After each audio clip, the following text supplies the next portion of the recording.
unforgettable experience. Get ready. 5, 4, 3, 2, 1. Let's get hype. Oh, yeah. Let's get hype.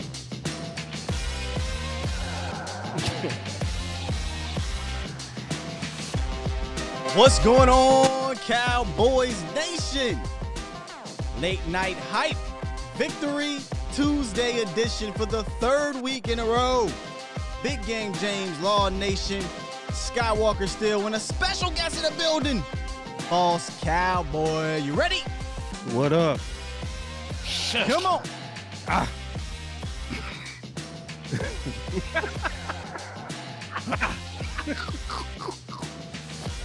You stupid, man. I can't even rock with you.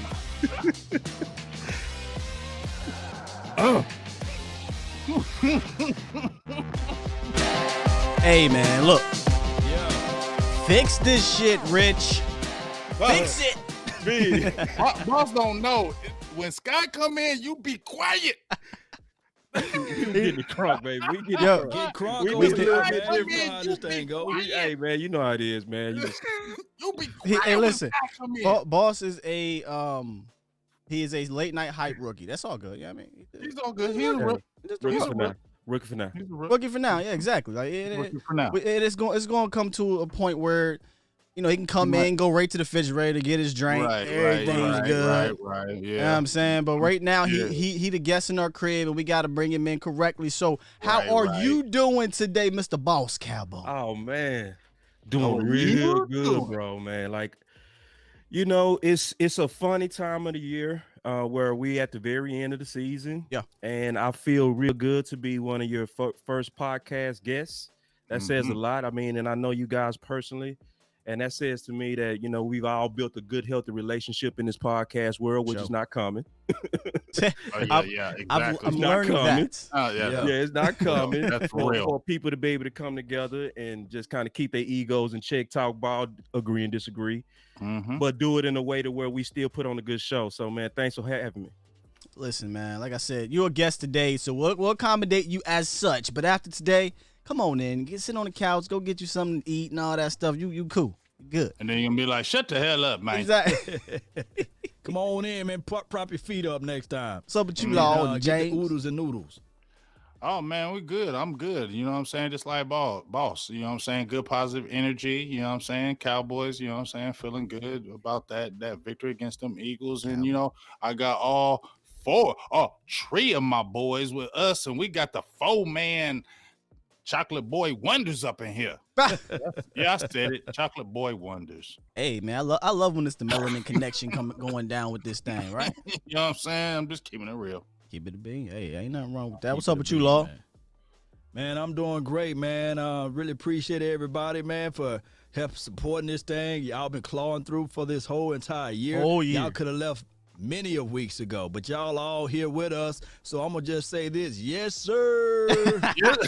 Hey, boss, we had this whole thing with yes, sir, on Sunday. This dude, Law, was going ham with it. Yes, sir. Oh, yeah. Oh, is there? Okay, I already know. Y'all, Yeah. that means we was running it up. We was We right running it Yeah, up, Yes, he man. sir. was running it up. Yes, And then sir. he started feeling like it was, I know how it is, superstitious. Yeah, He was feeling superstitious. Every time he said that, we was rolling. So, We yeah, I rolling. get it. We I get rolling it. now. It Now was we were rolling. losing and stuff Yeah, like we that. I all was just, superstitious. Hey, me and all Big Game James, we on that stuff, man. Ain't Hey, right, Big Game James. yeah, you right, but you was on it though. Yeah. Y'all boys is wild. Listen, Law talked about at the top here. Y'all been sticking with us from really before week 1. We started this shit in February, all the way to now in the midst of this crazy season. Here we are, week 17, final regular season game, and y'all are still here deep. Actually, the nation, the late night hype nation, and really Cowboys bloggers and vloggers nation is growing across the board here, from Law to Boss to James and to myself. It's growing from across the board, and it's because of y'all. So real quick round of applause for all the fans out there that have been supporting us, man. Means a whole hell of a lot to us. And like I said, we're here, week 17, and somehow, some way, boss, the Cowboys are still alive for the division. If somebody came to you a month ago, I think it was, when the Cowboys were 3-9, 2-7, whatever it was, and said, Week 17, y'all will be playing for the division title, would you have thought they were crazy? Because the whole division bad. I mean, you know, so with the whole division being really bad, and then it's a lot of misfortune going on with a lot of our division. You have the QB controversy in Philly, which, you know, some people predicted it, but I knew Wentz was gonna play bad, but I didn't know he was gonna fall off a cliff that bad. Right. And then we all know about Washington with their quarterback problems, and then you got the Giants, who are the Giants. So I smelled the possibility, but 2 weeks ago, no, I was like, nah. And I was definitely hoping 2 weeks ago for sure that we lose. But at this point, it don't really kind of matter based on where we are now. But I was the guy, and I never apologize for being honest. I was the guy that was really holding a good priority for where we were sitting around 4. Because with the 3 hyped quarterbacks, I wanted us to get an offseason raid. Because I know the history that quarterbacks are coveted. Yeah. And people trade like crazy. So with it being 3, on any other year, I would have been like, man, let's just rock with what we got, win it all. But when we get a chance to raid, you were looking to flip it. I wanted to flip, man. So wrong with that. So my emotions wasn't really messed up when we won this game, but I ain't gonna lie, I was emotionally distraught when we won against the Bengals and San Fran. I was emotionally torn because I was seeing Sewell. I was seeing Chase. I was seeing it. I was tasting it. Boss, you can't be emotionally distraught. We went. Wouldn't you be a little bit? And to me, I'd be like, man, listen, I know we were bad, but we lost to the Bengals. We lost to the Niners with Nick Mullins. Shit, that might be worse than win. I mean, it is worse than winning, obviously, but you can't lose to those teams. Facts. You cannot do it. If you lose to those teams, I'm more worried about the squad moving forward into the offseason. Just me personally, but nonetheless, I respect how everyone that side where people want to get the picks and flip it, but let it happen naturally, right? Yeah, and it's gonna happen naturally, like, because all of this is just banter between fans. Like, we control none of it because the players have all the incentives to play hard regardless because they playing for contracts, they playing for jobs, coaches are coaching for jobs. This is just fan wish list talk. But at the same time, everybody, what I didn't like about this talk and this discussion, was a divide amongst the fans. I didn't like that. I think that divide ain't gonna go nowhere, man. It's always gonna be here, unfortunately. Right. Hey, so with that mind of saying, or that thought track, right? Let's say this were to happen, right? Let's say we were 3-13, or we only won 2 games or 4 games or something like that. Do you really trust the Joneses to make the right decision, to pull the right trigger, to flip those draft picks? Do you think they can flip something? Hell yeah. You really think that they're going to do that, or they'll pick up 2 tacos in a hill? I mean, the right decision. Like, I think Mike McCarthy has brought a lot of common sense into the building. Like, nobody can tell me that wasn't Mike McCarthy with the Waffle House play call sheet. Sunday. wait, boss. Wait, boss. I said that. Wait. So Waffle House, that was perfect. So the Waffle House play call so sheet. You think like Waffle House. You think Mike McCarthy called the plays? Man, it looked like it. He was when you doing this. Hold on. Oh shit. And you got that Waffle House sheet. You doing something. I wasn't used to you doing that, Mike. And then another thing I would say, I'm gonna ask y'all because all of y'all know the Cowboys. Like, when was the last time we saw an obvious attack at the weak link? True. Right. So hold on before you get into that. When did he start calling these plays? I don't believe it, but I'll let boss go with his theory. Yeah, man. I wish you hit that button. What's that? The X-Files. No, I got you. Boss always a conspiracy theory. Yeah, I do got you always conspiracy. You got the X-Files. The X-Files are woo. Yeah, we did the X-Files. SVU. Yeah. So, but I'll make the case. I feel like just like remember with the Giants in 2018. Okay. You remember that game? That was the first time we saw a bunch of 11. Remember? Because under Scott Linehan and Gary, we were seeing a bunch of 12 personnel. And for those who listening who don't know what that is, that's one running back, two tight ends when you say 12. 11 is one running back, one tight end. I want to just clarify. I know y'all know. Way to get them right, because some of them was like, what's that? What's that? Yeah, and so when you have one running back, one tight end, that also means you go by default gonna have three receivers. Facts. So we were seeing a lot of receivers in 2018, which I think was Kellen Moore's kind of like debut. Everybody know about the rumor with Boise State, and why that's starting to go on and he's interviewing. I think it's just prudent for you to say, well, if he gone, we better get a next best play caller a chance to see what he can do, because this man is gone. So to me, that signals McCarthy, call these plays, let's evaluate you. So, and he went out there and did his thing. Because none of us adamant about this, huh? Well, yeah, it's a conspiracy. I'm not the fly on the wall. I wish I was, right. But it's just kind of trying to interpret the tea leaves. And interpreting the tea leaves, it's signal to me, because I was saying this during the game. I know y'all was too. Who calling these plays, man? Who calling these plays, man? This is not Kellen Moore. What you gonna say, big game, James? Yeah, go ahead, James. Go ahead, Big James. I'm liking what he's saying right now. You believe it? I'm because remember we were all talking and we said something about him maybe calling plays because he kept on having that playbook, and we said something about it and then we let it go. Yeah, we said something about it on the air, but we kind of just. It's McCarthy calling plays, and then we just let it, and then we just kind of just let it go. He had to walk out. He kept on having that sheep by his mouth. I don't know. Yeah, but if he did, I mean, all I know is Kellen Moore said today, "I want to be a head coach." Hey, I didn't get a chance to listen to that. When Kellen Moore said, "I want to be a head coach," bye. So, so he said that. I didn't get a chance to hear that. I want to be a head coach. He said it. It's over. It's over then. You know what, boss? I love Boss's theory. I don't believe it, but I love Boss's theory. Believe it? No, I don't believe it, boss. Okay.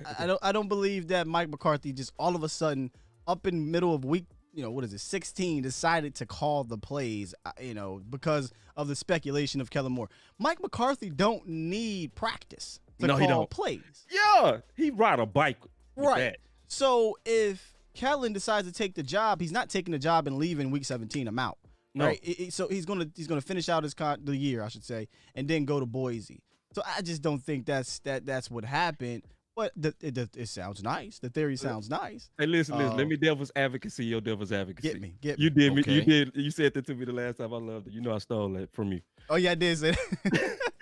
But imagine you being front office, right?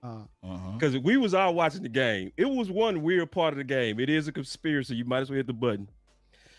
It was one part of the game to where we was ahead a lot.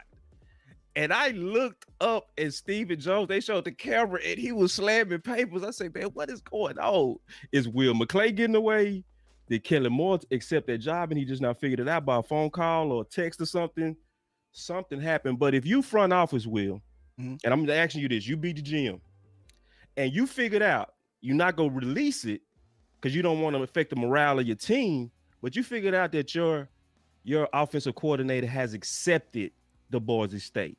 What would be your next thing to do to evaluate your OC going up? Would you continue to allow this guy that's basically now an absentee manager of your offense to continue? Or would you say, let's go with the next guy and let's see what he got? Would you consider that? I guess you can. So you're saying this came from the top? I would imagine that's the only way is just to play the devil's advocate to your devil's advocacy. It's almost like it's a lot of imaginary things I'm saying. It's major conspiracy theory. Right. But at the same time, it kind of aligns a little bit when we all watching it from different places, y'all doing the show live and y'all coming together. It's almost like when you saw the towers, the World Trade Towers go down, right? And people got different theories of what happened. But everybody said, why did Building 7 go down? Like, why did that third building go down? If you want to go there, me and you can. We can go there. We're I not can gonna go there all today, bro. night You're with that listening one. again to the conspiracy nation. Now. Okay, I'll go get the 10. Listen, we could go right there. Yeah, we go right to the 10 for. But no. my whole point of bringing that up is that all of us saw a building 7 type of scenario where we saw the signals that was different. We saw a lot of common sense that fit McCarthy. We attacked that corner. Like they took turns. I literally put in a thread, man, they taking turns on this dude. Like whoever match up with him, they going at him. We was talking about in the second quarter, like yeah. exposed him, and they kept going after him at play after play after play after play. Do y'all That remember when deep Dez pass did on that deep pass to CD Lamb, that was everything to me. That deep pass. Yeah. Which one? I'm talking about the one. Put a pin on it. Yeah, because that boy went crazy. Put a pin on the McCarthy Kellen Moore. It's interesting to think, but I just personally think the Eagles just aren't good on defense without all their guys. No Josh Sweat, no Fletcher Cox, no what's the other guy? Derek Barnett. And then their secondary was trash. We talked about it leading up to the game. Yeah. The secondary is awful. But Right. their front four is what helps their secondary when they do have good defensive games, and they lost that. And I just think it really didn't matter who the hell he threw to. Maybe obviously Slay. But when you have a Slay on the other side, aren't you naturally going to say, hey, let me see what's up on this other side here? And the guy was trash. But Like, historically, we didn't, bro.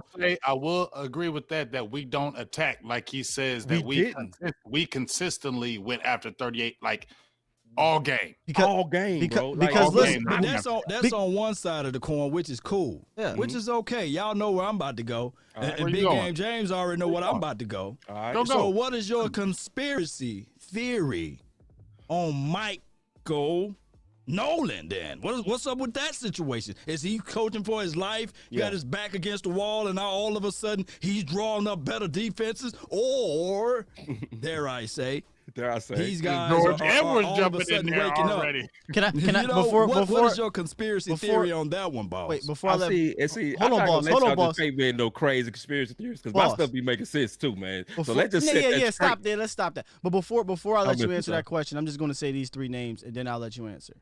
All right. Nick Mullins, Brandon Allen, Jalen Hurts. Go ahead, boss. But hold on. Before you let me do this right Go quick. ahead, boss. They I had got- a Driscoll last year now, who ran all over us. Did he win? Well, Jalen Hurts, Well, but did- Jalen Hurts did put up some good numbers as did- it relates to running the ball last did game. Driscoll win? I mean, No. Nick Mullins put up good numbers. Brandon Allen put up good numbers. All them quarterbacks put up good numbers against us. It's not like we stopped any of them offenses. It's that we got timely stops when we needed them and we got some turnovers. But we weren't stopping the Bengals. They moved the ball up and down the field on us. So did the Niners until the running back got hurt, which helped us. And then in the Eagles game, it's a rookie quarterback. And then they lost Fletcher Cox. But it wasn't like our defense was dominating any of these teams. And every team we played has been under you gotta 500, slow and down. Minnesota was not good. We got to slow down on those guys had these good numbers. Nick Mullins threw for 58% and 2 interceptions in that game. But I'm saying, Nick Mullins was still throwing the ball on our defense. Yes, six- he was moving the ball on our defense. He was throwing the ball at will. Yes, he was. Yeah, 200 yards. I mean, He was moving the ball. Balls, I My- want to know my- my your point- thoughts on the defensive side. my though. point is- Brandon Allen my was, point- Brandon Allen throwing the ball on us. my point is those quarterbacks suck. So what I'm saying is let's Right, not they praise suck. the quarterback. That- Let's not praise the coordinator too much. Is what I'm saying. Man, well, way to kick it off. I would say this with Mike Nolan. I want to always try to aim to be fair, bro. And I've been rocking with Big Game James on Saturdays most of the season. And he'll tell you, I was by week 4, man. Trigger aim right at Mike Nolan's face. Okay, boom, and I shot him. I wanted him out. Gone. And it was obvious. We were the worst defense in our franchise history. The defense was the sole reason of why we didn't start the season 4-0. I'm being all the way honest. It was a lot of stuff that was unacceptable, like coaching defensive players from the boot, the lack of effort, which is more so an indication of the coaches, not the players. And I said that right. Because when you see a group not hustling, that's coaching. When you see an individual not hustling, that's that individual. So everything said, everything said he had to go. But also, I don't want to be that person to see you. Now, I don't want to say that because when I see you turn a corner, I got to be honest as well. Come on, dog. No, I don't mean he turned the corner, man. No, he turned the corner. Stand your I ground, gotta make boss. the case. Stand your I ground. Stand your ground. He ain't turned no corner, dog. No, every one of them offenses were still moving the ball against us. Yeah, no, our defense, our run defense is, but the stuff that it's still live. No, but the stuff that we've been saying we want to see was what? Turnovers. Right, We've been got saying that for 4 years. Okay, Jalen Hurts 2 interceptions. Were they just bad passes though? Were those bad passes? No, it was good defense, and I can tell you why. Because Anthony Brown, and you know, like Anthony Brown. Hold on. Now you ain't gonna do. No, I am going to. I am going. This feel good to see. This feel good to see James got somebody else going at it before you even listen. All right, well, so this is the deal. You know me on Anthony Brown. I've done videos on getting rid of him, right? Like, and then met him. It was awkward as hell, right? Okay. So and y'all know that. Y'all know that's that how from being I felt with Darian podcasters. Thompson. Yeah, spit it out, big dog. Hey, listen, spit it out. We spit admit it out. low, spit it out. big, spit it out. My boy, still, when we do this, you meet players and they hear us, okay? And it's awkward. But when you saying what you believe to be true, you gotta say what you believe. So Anthony Brown made good plays, and you know I don't like him, bro. I don't. I don't like him in man coverage. Now I'm starting to turn and say I'm liking him in his own coverage because what he did, and I know what he did. He baited the hell out of those quarterbacks. He showed a look of a window being open, and it was not already. Before you finish that though, was he already turned around, boss? Was he going after the balls? The ball was standing right in front of him. Was he looking right at the ball? He baited him. So what? But was he looking at the ball? Yes or no? No, he was facing the quarterback as he should because he was reading the quarterback's eyes. No, he don't get no props. Guys, you're supposed to do that in zone coverage, bro. In zone coverage, you don't get no props from me. In man coverage, you don't. You drinking the Kool-Aid, dog? Don't talk time me. You take quarterback. Me ain't no Anthony Brown. I just muted these guys. I just had to mute these guys. Listen, guys, listen. Here's what I have to say about this. You brought up Anthony Brown in zone. Let's just be real. Right. Every single last one of our cornerbacks actually are better in zone, in my opinion. Yeah, they are. And ever since Mike Nolan has went towards more zone, and we always were begging, why aren't we blitzing? Why aren't we? Because we're playing a lot more zone coverage. These guys have made plays on the ball, so kudos to them. But I don't want to get away from your point, boss. Are you saying that Mike Nolan has turned the corner, or you're just giving him credit? Because he does deserve some credit for getting his team some turnovers now, but to the point of keeping him? I don't know about that. He gonna be here because he got his futures contract, right? And you talking about Mike Nolan. Mike, see, they already announced that he's out. So here's the 4,000 or 5,000 pound gorilla. Are we gonna bring in a new scheme? Are we gonna elevate a coach from within? Or the Joneses, we all know that they so optimistic, they swimming in optimism. Are they gonna look at it and say, okay, Mike Nolan at least got this team turning the ball over, getting the takeaways and these sorts of things. Let's just continue to see how hot this thing can go. That'd be a mistake. Do you think they're gonna do that, or they're gonna just and when it gets hot and it gets stale again, then what the hell you gonna do? That's just what the Joneses do, though, right? But why you want to play this again? It's fool's gold. I'm gonna tell you, do it like you better do like you did the Titans. Well, Mike McCarley, whatever the hell his name is, that coach was Mike Malarkey, whatever it is. You better do it like him when he took the team all the way to the playoffs and they lost and they fired his ass. You better do it like that. That's what I say. You better do it like that. Big game, just political football though. We play political over here. It's all great that the team has got some turnovers. I'm not mad at that. They go back to 2014. I think we had 38 turnovers. We got 21. So this is the first time since we had turnovers since 2014. But guess what? The defense still was not good. Okay, and I'm not going to be deceived and sit there and say Mike Nolan, even though it's played better, and say, oh, let's bring him back next year and do it, because what if it falls off? And then what are we going to say then? But let me ask you this. Let me play devil's advocate. If we was playing like this on the defensive side of the ball the first few weeks, would you have a different connotation of Mike Nolan? Absolutely. That's a good story. He said though. Will, come on now. Hold on. I'm not sitting here saying, okay, let's give him the cupcake. Because we had no preseason. We had no 2-week. Like our new coach is supposed to get 2 weeks before OTAs. Guys, I got you. Hey, James, I got you, James. Now, hold on. And I don't want y'all to think I'm co-signing no Mike Nolan. It sounds like co-signing. No, what you're hearing is just fairness. You is co-signing right now. No, you're hearing fairness. That's all you're hearing. You hearing, look, boy, I'm going to tell you, y'all, man, I'm gonna have to go talk to y'all ladies, man, because some of y'all some mean ass dudes, man. Because see, if y'all ladies doing better, you're supposed to reward your damn lady, all right? You ain't supposed to keep telling about stuff. You're right. You don't like them doing you like that, right? So if you see now, and I'm just giving him credit where I've seen that was my question, boss. Is it credit or are you advocating for him coming back? Credit. That's different. Okay, yeah. Okay, I see why you was punching me, B, because I need something on this, so you know how I feel. I know, okay. I'm just making sure you ain't going to that dark side. I'm making sure you ain't going to that dark side. No. It's one of those things to where it's too little too late. Okay. Yeah. Because that's the B part of this. It's too little too late. Because first of all, we all know why it's too little too late. Because the Joneses already put statements out. Once they put statements out on you, you're dead. Once they say we went too far when we changed from that 4-3 to that 3-4, when they said that, that was his death sentence. So right now, he's coaching for a job somewhere else. He's trying to go somewhere else. Let me play double devil's advocate, though. Let me play this right quick. Y'all play double agents and shit. Playoffs, he gon' you know Jerry. Who fussing at me? I can't figure out who's fussing at me right now. I know, boss. I'm just fussing.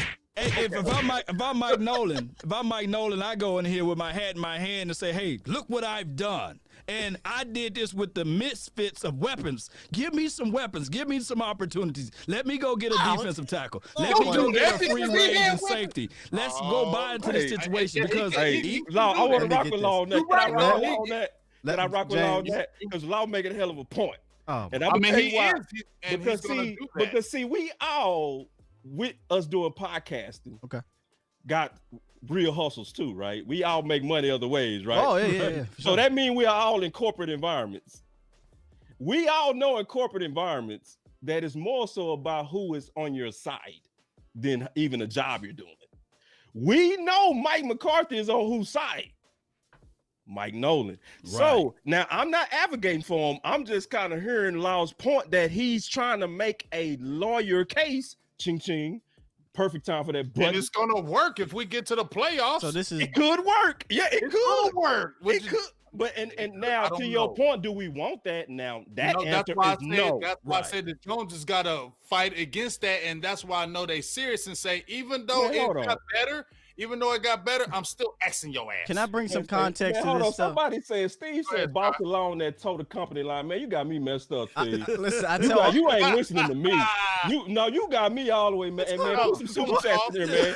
You need to see the super chats go up. Cause see, boss. No, we just speaking objectively. I'm just speaking, and if I was Mike Nolan, that's what I would say. I wouldn't just sit there and say, okay, y'all just bend me over and take it. No, I'm trying to fight for my position. Right. I got my back against the wall. You mean to tell me that you going to fire me over Jason Garrett, guys, and you went out there and got a post, and you went out there and got these guys who knee fell apart? No. You ain't finna fire me. If I'm going down, somebody else going down with me. That's what I would say. What are you talking about, Law? But the owner should still say, as good as you have came back, you're still 30th ranked. You're still 32th ranked. You're still bottom of the barrel. You're still last and last. It is better, as good as you have made us come back. I still got to fire you. And that'll let me know it's real. But if you say, oh, yeah, you did play better. Yeah, I'm going to give you another chance. That's going to let me know we still soft and we ain't going nowhere. Get some cojones. No, Big LJ. I'm going through that door and I said, look, I told y'all to pull the trigger on Diggs. When the lost. last time y'all had a DB to catch interceptions on the team? I'll wait. Oh, Anthony Brown. He got 2 interceptions. Time out. That's me. Time out. That's Time me. out. That was me. I'm like, that's me right there. That's me. That's me. Look at the tape. Now, if you let me Law, get some more hands on some can you tell people, us- isn't Diggs having a better year Hey, than Law, Jeff Okudah? Law. Isn't Diggs having a better year than C.J. Henderson? So that's what I would say. Law, so stop talking for them. Where are you at with this? Because I'm confused now. This sounds like you advocating for Mike McCarthy or for Mike Nolan. I'm confused right now.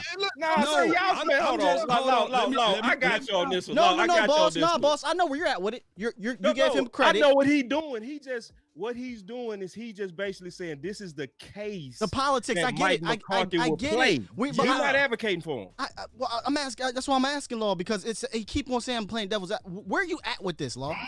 Do you like what Mike is- Nolan or not, Law? What Do you is like your Mike opinion? Nolan or not? Do you want Mike Nolan to come back because the defenses play better? Do you want Mike Nolan back or not? I'm still pissed off at Mike McCarthy. Oh. No, you ain't answering the question. I said yes or no. Do you want Mike Nolan back? Yes or no? I got to give him a mulligan. Oh, so it's I gonna knew be. it. I got to. Who you wanted? As horrible as Mike Nolan is, I got to give him. What we gonna start all over next year? I knew it. That's why you Hey, man, hold on. This dude said it. Trump said in the thread. Trump said in the thread. Yo, you can't I play me thought in the it was corner. lost, but it was long. Man, y'all crazy, man. That thread going crazy. All right, Somebody listen. just This said, I is a. thought it was boss, but it was lost. This is a. All right, so hold on. So what you want to do? You want to bring in somebody? Who one you at a gonna time, bring in? one at a Who you time. gonna bring in as a defensive coordinator? Are you kidding Don't me? do that, Law. Are you Don't kidding- do that. I like that. All right, listen. Let me talk. Law standing flat-footed. Let me see something, Law. All right, let me talk. Wow, this was a lot. I'm discovering new things tonight. Okay, I'm discovering new things tonight. I understand. I got me with my lokes on and everything. I understand the mulligan on McCarthy. I don't understand the mulligan on Nolan because it was historically bad. It's one thing to be average, below average. It was historically bad. Okay, number one. Number two, Mike Nolan's resume does not allow him, in my opinion, to have a long leash. He has not been a good defensive coordinator since the early 2000s, and that was with a great Ravens team.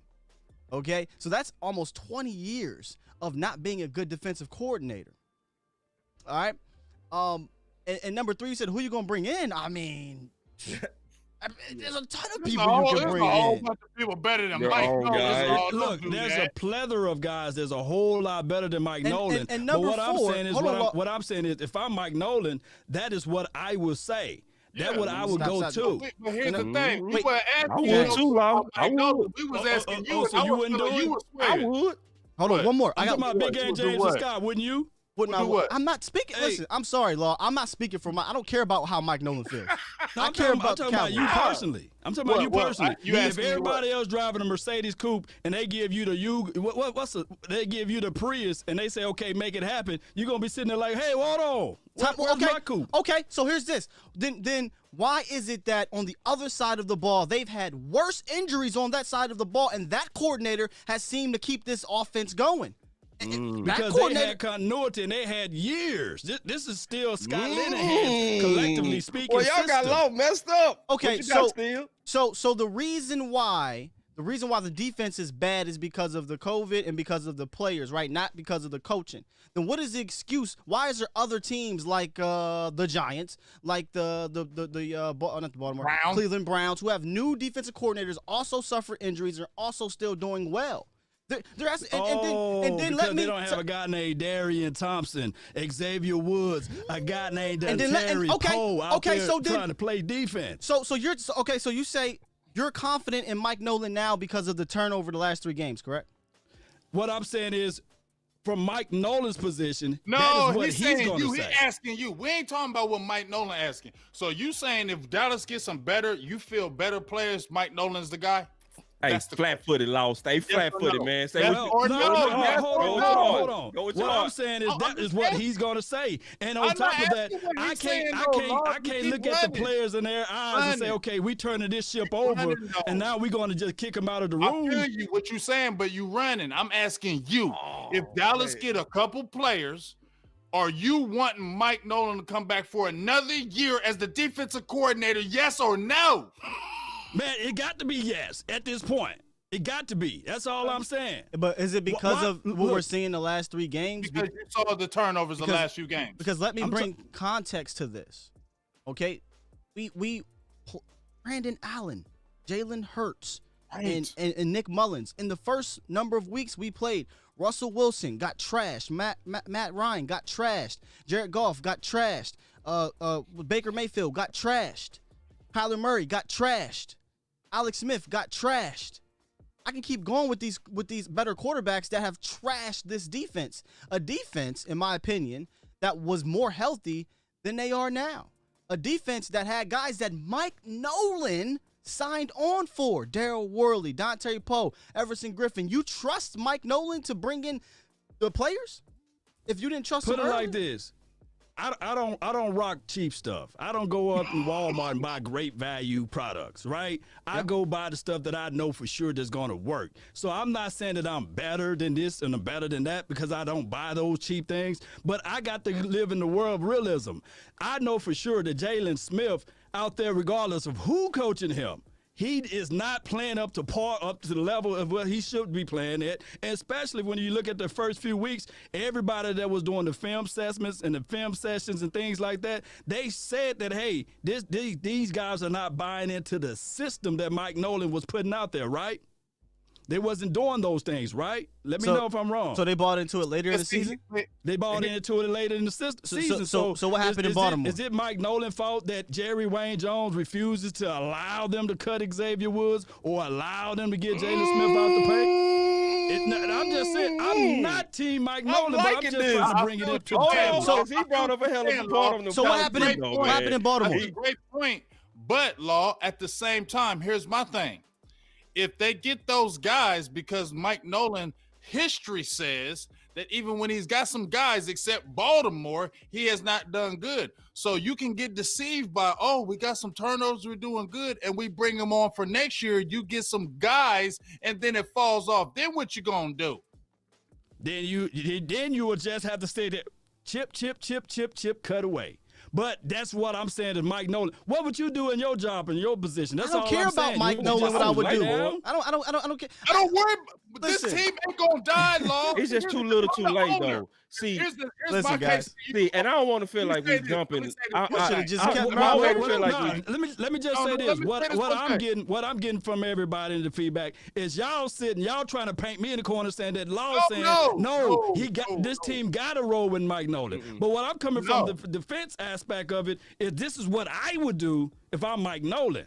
And when we asked you, would you keep Mike Nolan? You said yes. He gets a mulligan. You did say yes. He gets a mulligan. Well, damn it. Why would we keep Mike McCarthy? I'm gonna tell you why you can't give him a mulligan. Because that's the end. No, hold on. You can't give Mike a mulligan because the teams that he actually went off on, even though he did. What happened to my doggone They're camera? bad teams. You see what I'm saying? He froze like They're bad teams. But boss, that's what I said. That's what I said. We gotta bring context. Yeah, the context. Yeah, when you add in the context, that's why the final solution is too little, too late. Because it's almost like we all play sports of some type of degree, right? All of us, right? Yeah. We all hated that person to where when you got to run sprints, right? We all had to run sprints. Facts. And one dude coming in last, and then coaches say, "It's the last sprint," and then all of a sudden that person will win it. You be like, "Man, you mother." You wasn't That's sprinting Mike the whole Nolan. time. Yeah, that's Mike Nolan. You started so bad, like all time bad. By the time it turned and who it turned around on, it's still hard to trust it. That's why, and I feel you though, in terms of his stats and productions, yes. Turnovers. Just say turnovers. And I like that he can't turnovers and interceptions and coming from down that box. These are all the things I wanted earlier. Big James. Didn't we talk about that earlier? We said get out that box. Like we hated him for that. We was like, bro, how you gonna motivate men from the box? You got to look at men eyes. Like Sean Lee looked in those guys' eyes, right? We saw the difference between when a man looked you in your eye and said you playing like a little bitch. We saw it. And when I'm not saying he said that, but that's the analogy. My Right. fault. No, I'm just messing. Can we also say, before you finish that, boss, can we Yeah. also say, since Sean Lee has come back, when we talking about Mike Nolan, that's why I advocating Sean Lee get on this daggone staff, because when Sean Lee has come back, he's been the mental brain that's helped this defense as well.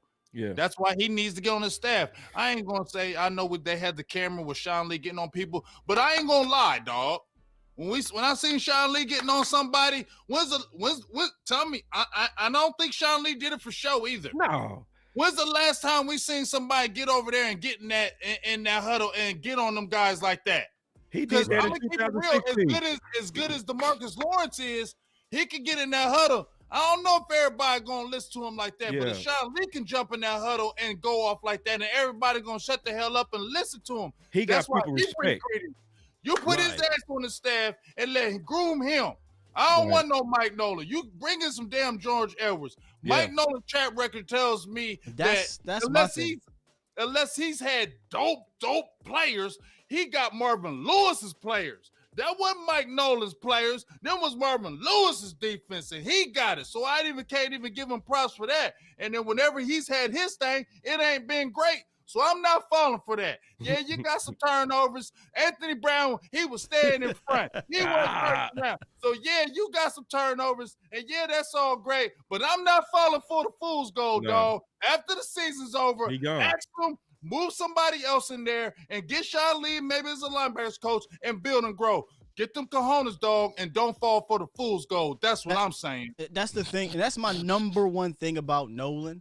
Is the reason why I can't give him a mulligan. I can't be like, oh, yeah, cool, come back. Is because, like I said before, you don't have the resume that allows me to feel confident in you coming back. We have to remember he's been a defensive coordinator in this league for a long, long time. And he hadn't been good for quite some time. He took over a Falcons team and made him into a terrible defense. And then what happens when Dan Quinn comes in? They become a good defense. You know what I'm saying? So it's coaching matters, as we all know. Coaching matters, and I'm just not a believer in him. And if we're going to use the injury excuse, I mean, then hell, we could have done that for plenty of years with injuries for a bunch of people or coaches across the league. But I just think it's been historically, when you're historically bad, yeah, that's too big of a deficit. I can't do historically bad. Like, and can I add one more thing to it? Yeah. Just to where. And I hear Law's point. See, Law making a good point in terms of I will fight for my job. Like Mike is fighting for his job, and Mike is fighting to stay in the league. But at the same time, in terms of for us, bro, he lied to us. We all heard in the offseason. I saw y'all do a show about it. I saw it. We all got hyped when we heard them say, we're not going to make our schemes force with these players. We're going to make our scheme fit these players. Yeah. I quoted it probably totally bad, but y'all get what I'm saying. Right. Basically, they're not going to put a round, they not peg into a square hole or whatever you want to call it. Yeah. Right. They did square peg into a round hole. We saw early, and I saw you do a film breakdown on it. Skywalker. Oh, who that is? Oh, just like stuff that was like, Mike, come on, man. Like dropping tank. Oh, yeah. In coverage. And Dorrance Armstrong. No, hey, do you remember when Aikman was doing the game? And he said, hey, man, that's Antoine Woods dropping. Y'all remember that? It's like so much of it was Mike. Like, Mike, you playing too much chess out there. Like, I know you're smart. I know you the man. And man. Let me play devil's advocate to Law's devil's advocate. I'm about to start making sure. Devil's advocate, CEO. Double agent. Let me play double agent real quick, Law. All right. Because you say, right, like bring in the players. He don't got the players. Everybody got a Mercedes, and I'm out here driving a Honda Civic. Right. You think the Cowboys defense is just gonna get a bunch of Mercedes in 1 year? So if we come back into next season with an average defense talent-wise, aren't you a little bit scared what Mike Nolan is going to do with that? Here's the thing is, and I was doing some film study. When we just saw, when we saw Marinelli and Chris Richard with average talent at least give us a competitive defense? That just scares me. If we can't turn over the defensive talent from night to day, bringing in average to below average with Mike Nolan again, that scares me. Well, what I look at our defense over the past 5 years, even when they called themselves the self-proclaimed nickname, the Hot Boys, I think that was more so of a complementary football with the run game that hide a lot of things. Teams were, and then when we got a chance to put up money on the board or what have you, and continue to run the ball, they kind of obscured a little things. But in the playoff, everything condenses, and the defense kind of look kind of like womp womp womp womp womp womp, however that sound effect goes. But when I look at the last few weeks, and of course, I'm not saying that the turnovers is the main cause or the reasons, but I do like the fact that they on those plays when I was doing the study, is that they got Randy Gregory still standing up. They kicked 58 inside, and he was getting pressure, and they didn't know who to double team. And Randy one-on-one by himself, man, he was able to get home. And I look at it like, okay, Gallimore showing us some promise. Maybe, just maybe, we go into this draft or the free agency pool and grab one premium defensive tackle and one premium safety, and this defense don't look as bad as it did this year. Now, will it change from 32nd to the first defense or 10th ranked defense? I don't think that it will happen overnight. You making me nervous now, Lo. I'm scared they're gonna bring this man back. That's what. Look. It can happen. Yeah, we were sitting there looking like, come on, they finna get rid of Jason Garrett this year, and they never did. But if we make the playoffs, but go ahead, James. My bad, Scott. I'm just saying, if we make the playoffs and have another good performance like we had, like if we get like at least 2 or 3 turnovers this game against the Giants in New York, oh man. For Mike Nolan to save his job, we're going to have to make a deep playoff run because the defense is getting turnovers consistently and making big stops, and he's scheming up great things like he did with the penny package, which we'll get to in a second, with CJ Goodwin. Things like that are going to have to happen from not just these 3 games, but on week 17, getting to the playoffs, the wild card game, the division game, and yes, the conference game. He's going to have to make a ridiculous run, in my opinion, for me to feel comfortable to bring him back. And I think that's fair because I'm like that on Andy Dalton. Like a lot of people, we split on going after the future to load up with Dak or trying to go it on the run now. We are really split on that as a fan base. So how you are on Mike Nolan is how I am on Andy Dalton, who in 4 playoff games got 1 touchdown and 6 interceptions. So for me to not be Dalton Thomas, right, and say, okay, let's forget the draft picks. That'll come when it come. I also got to see that, but I think that's fair what you said though as well, because at some point everybody got to get a chance to show that they was able to redeem themselves. Now, your rope is you right. I think you're right. You got to give him a short rope based on how bad it was in the beginning. But if he does go on a run and we win, which is improbable at this point. Like, let's keep it real. Yeah, it's improbable. Then I got to give him the props. You got to give him his flowers. Yeah, if he wins at least a couple games. If we go to the playoffs and he wins a couple games, and there's turnovers in this game, I mean, you can't argue against it. You may not like it. I want to see it. You can't argue it. I'd like to see it. And I think that's the perfect compromise. I feel like it's fool's gold, in my opinion. I feel like it's fool's gold. Even if you do it, I feel like it's fool's gold. And sometimes you still got to just be like, I don't care what I see. I'm still going to say no. But James, you go cut him. But see, I think this is fool's gold, James. But if you go on to beat Tom Brady, then in round 2 you beat Russell Wilson, and then for whatever reason you put up a fight. Defense. You put up a fight against Aaron Rodgers. Woo! Well, and these are big ifs. Those are big ifs too. Those are big ifs too. I don't think it happens. Them is gigantic ifs. But that's what I. But let me say that's what I need to see. That's what I need to see happen. Do that. Tom Brady is a pocket quarterback. He sits in there. I know he can get the ball off quick. I'm more worried of the Aaron Rodgers and the Russell Wilsons of the world. If you get a pocket quarterback and D-Logan, because I think we could beat Russell Wilson, Law. If we beat Aaron Rodgers, then I'm like, okay. If we beat Aaron Rodgers, then I'm gonna be like, okay. I think I found something we can all agree on though. Yeah. What's that? It's improvement. Yes. Yeah. So, so that's where we all kind of sitting back like Law might be a little bit further than most, but I'm not mad at that because at least Mike gave him something to go with. You know what I mean? So if he continues it's showing that on this show, all of us are saying we willing to change, but you got to change us. You know what I mean? You change Law more than others. You got a way to go with me. You got another way to go with. I think you about got this far to go with me. You got about that far to go with Steel. I think you got that far to go with Big James. I can see Steel's face. He's like, oh hell no. Steel want to shoot everybody right now. No, it ain't game. James like, nah, them false hopes, them false promises. Because I'm tired of that false shit. We be falling on that. You feel me, though, Law? And you we know drink that. The Kool-Aid. We drink the Kool-Aid. Yeah, hard to get in it. We drink the Kool-Aid too quick, and then we get screwed in the end. And sometimes you can't, just because you see it and it's good, just because you see y'all make these great points. I'm not good at that. When y'all talk, maybe like you see a pretty ass girl from afar away and you want to get all on her. No, just because she's pretty from afar away, she can't cook, she can't clean, she can't wash this, she can't do nothing. Stay away from her. She bad business. Preach. She bad business. She toxic. Oh my goodness. Oh my goodness.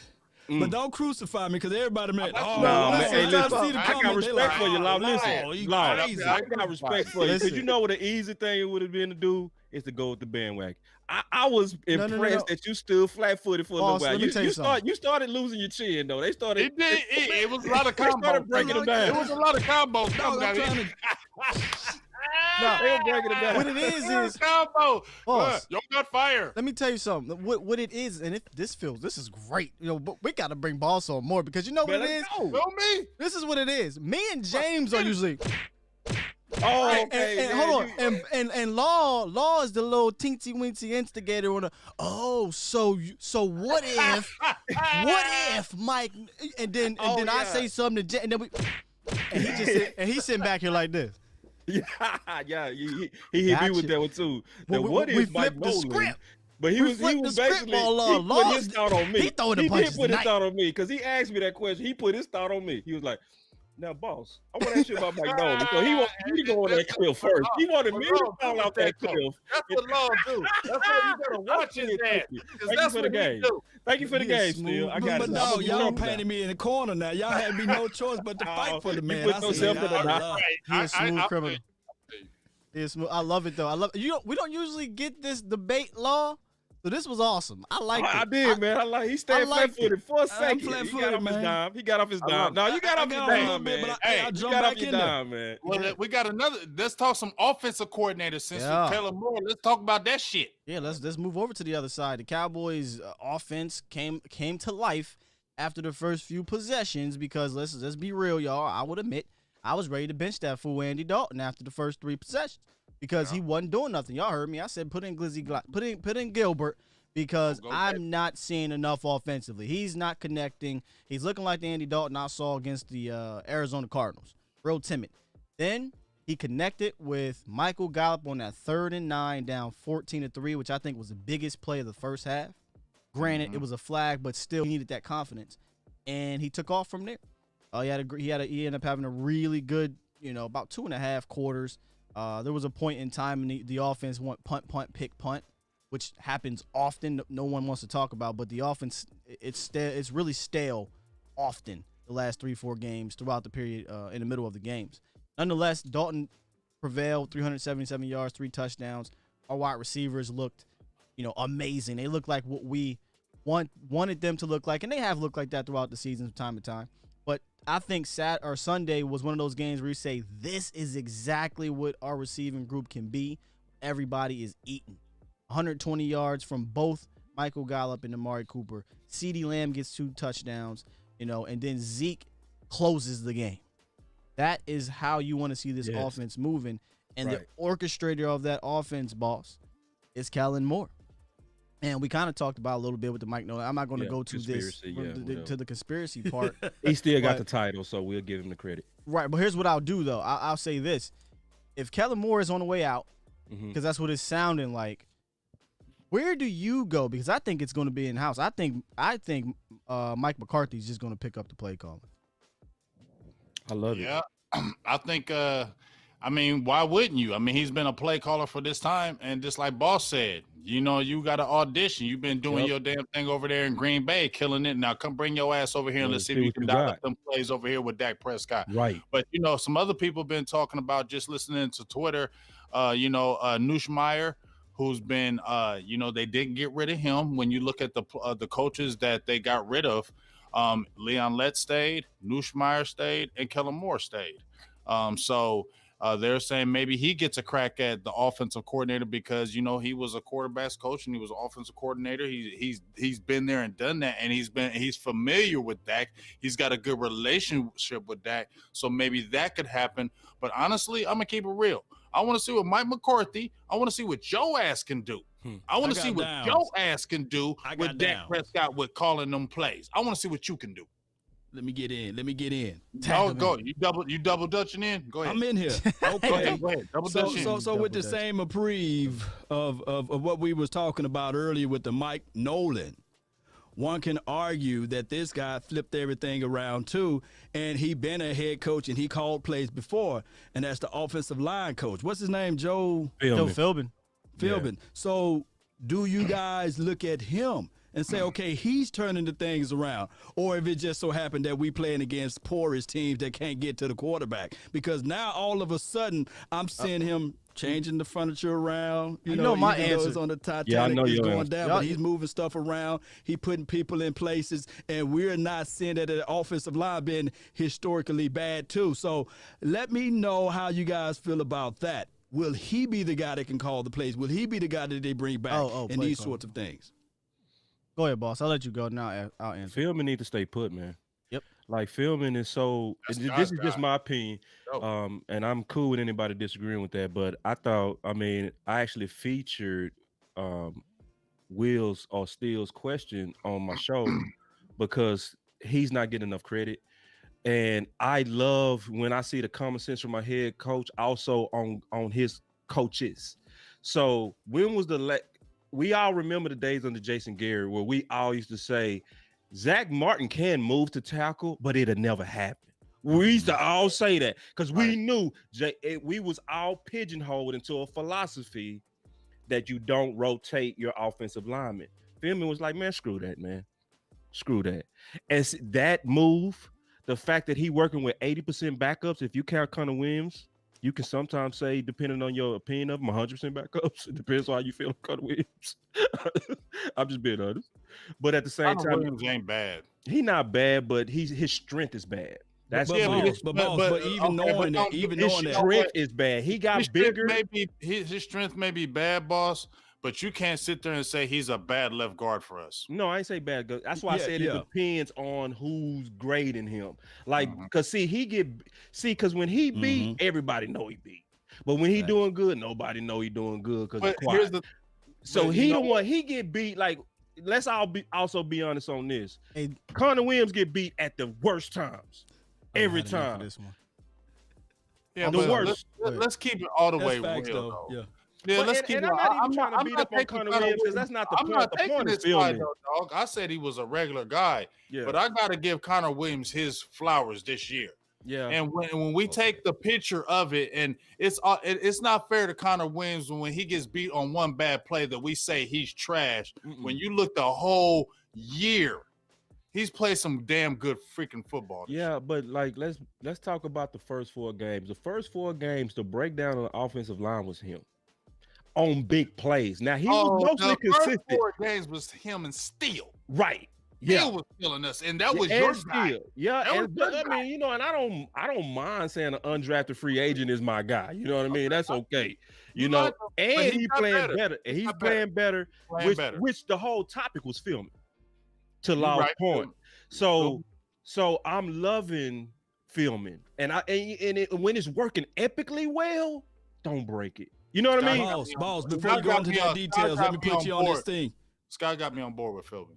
Okay. Yeah, he got you on board. But, but let me ask you this, though, Balls, and James, and Scott.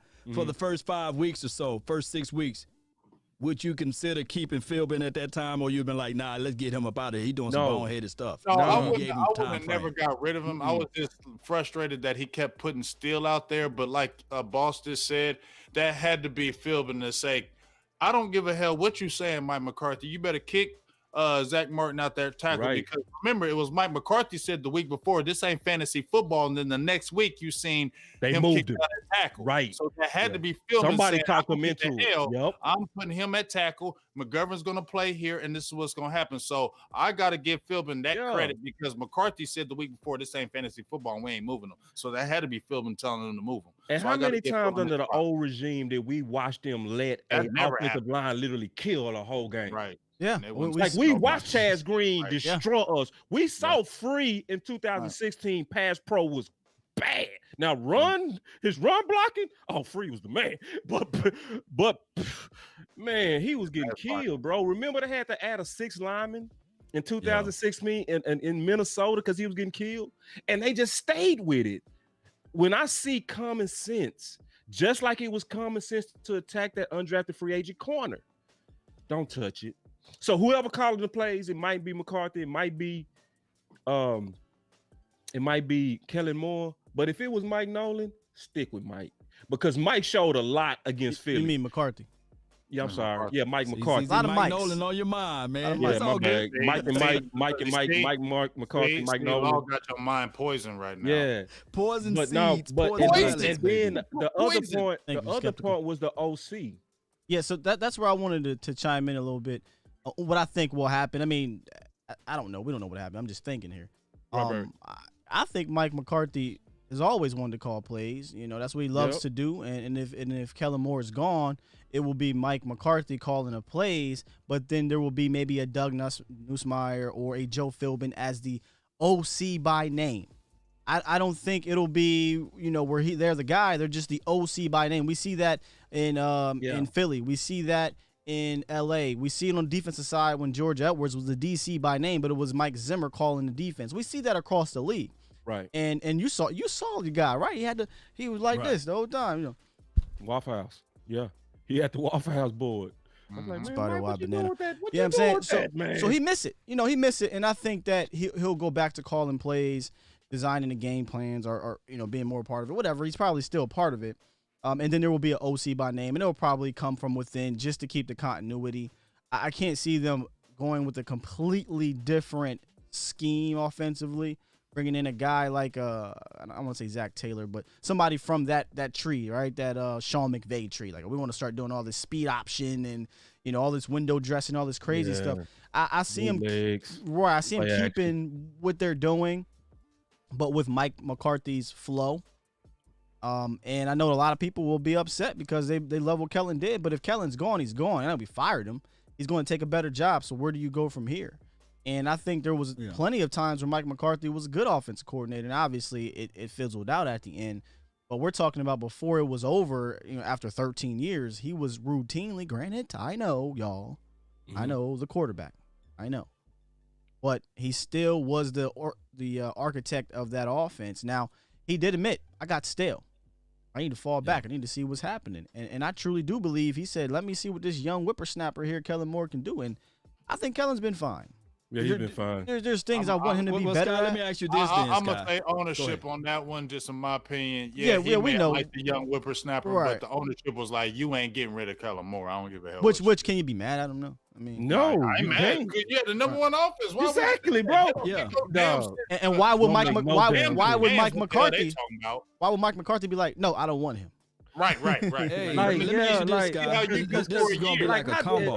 It's going to be like a combo question, though, Scott. Because we acting real cocky, too. I want to be honest. We acting real cocky as a fan base. All this, thank God, Kellen Moore is going to get the hell out of here. Yeah, that's crazy. What the hell, bro? Everybody's dogging him. Before y'all go into that. Crazy how everybody hates on him. Hey, time out. Hey, Jessica, let me address Jessica real quick because you about to. I'm not going to get out of my character, but you going to stop talking about me up in that chat about who I am and stuff like that. I don't know what the hell happened in my chat. Somebody muted you or something, and you talking about somebody messed you over. I don't even know you besides in this chat stuff, and I ain't been nothing but respectful to you. But if you continue that, you won't be over here on the Dallas Cowboys Network channel ever again. So I'm going to address that, and I didn't mean to disrupt this flow here, guys, but she going to stop coming at me in this chat. I don't care about people talking about me disagreeing, but you coming at the content of my character, so you need to chill out. Hey. Okay. I'm addressing. Okay. I'm not letting this go no more with this woman here. Go ahead, Law. Yeah, I was going to ask this right quick. How close is the tree, or is Mike McCarthy is from the same tree of Andy Reid? Are they in the same tree or two different trees? Who? Andy Reid and Mike McCarthy. I would say different. Two different trees. Didn't they ever had any passing through of the same? I would say very similar, man. Close Very though. similar? I would say Very close. similar. It's see what Andy Reid's edge to me is I think Andy Reid has fully. Big James ain't gonna like this because I know Big him. James, he dropped the game, but go ahead. Stop it. He's a defensive guy. I think Andy Reid has a fully embraced that offense win championships. You see what I'm saying? So he's willing to really put a lot of stock and a lot of talent into his offense, and he gets more creative and goes out the box to do creative stuff. But when it comes down to the common sense parts of being an OC, I think they one and the same. Well, so they one and the same. So the second part of that conversation even that I answer. want to put at you guys was this right here. Is that Eric Bieniemy's offense, or that's Andy Reid's offense? Or is Andy Reid's got his fingerprints all over it? And can we see something like that on this side of the coin with the Dallas Cowboys? Can Mike McCarthy... Let me answer your first and second question while we at it. Yeah, first and second. Go ahead, Scott. This is why I think I agree with Boss. They could be similar. I would put them in similar because they both were, with the franchise for a long time. Yep. Plenty of postseason success. Went to the Super Bowl. Now one didn't. And both had franchise quarterbacks at one point. But here's why I separate them. Because Andy is a true quarterback guru. I mean, you look at the quarterbacks he has had and won with and flipped. We got to remember, he flipped so many different quarterbacks that came in and out of Philly and has had success with. And then he goes over to Kansas City and revives Alex Smith's career. Now, granted, he got an alien in Patrick Mahomes, but nonetheless, if you look at his career going way back to in Green Bay, Matt Hasselbeck and things like, I mean, all these quarterbacks he's worked with at some point. He made Mike Vick a passing quarterback. Mike That's Vick, all.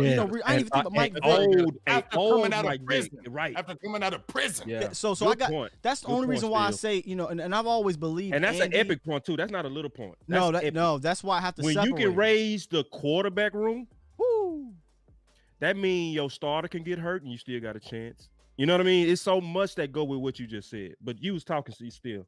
I didn't mean to cut you off. No. So my guy said you could say the same thing about Mike. I can't because I've seen Mike. And this is no offense to McCarthy. Grant Hunley. Right. I've seen him have a couple. I get it. Yeah. Matt Flynn had a 400-yard game. Right. Matt Flynn beat the Cowboys, but he didn't do the things that I've seen routinely. Right. Routinely. They did not win games. Right. When Aaron Rodgers went down, they did not win games. So that's my only. That's where I wanted to attack to. Now the Bieniemy thing. I think listen, all we can go off is what we see. He is the OC, he is the play caller, right? But under Andy Reid's umbrella.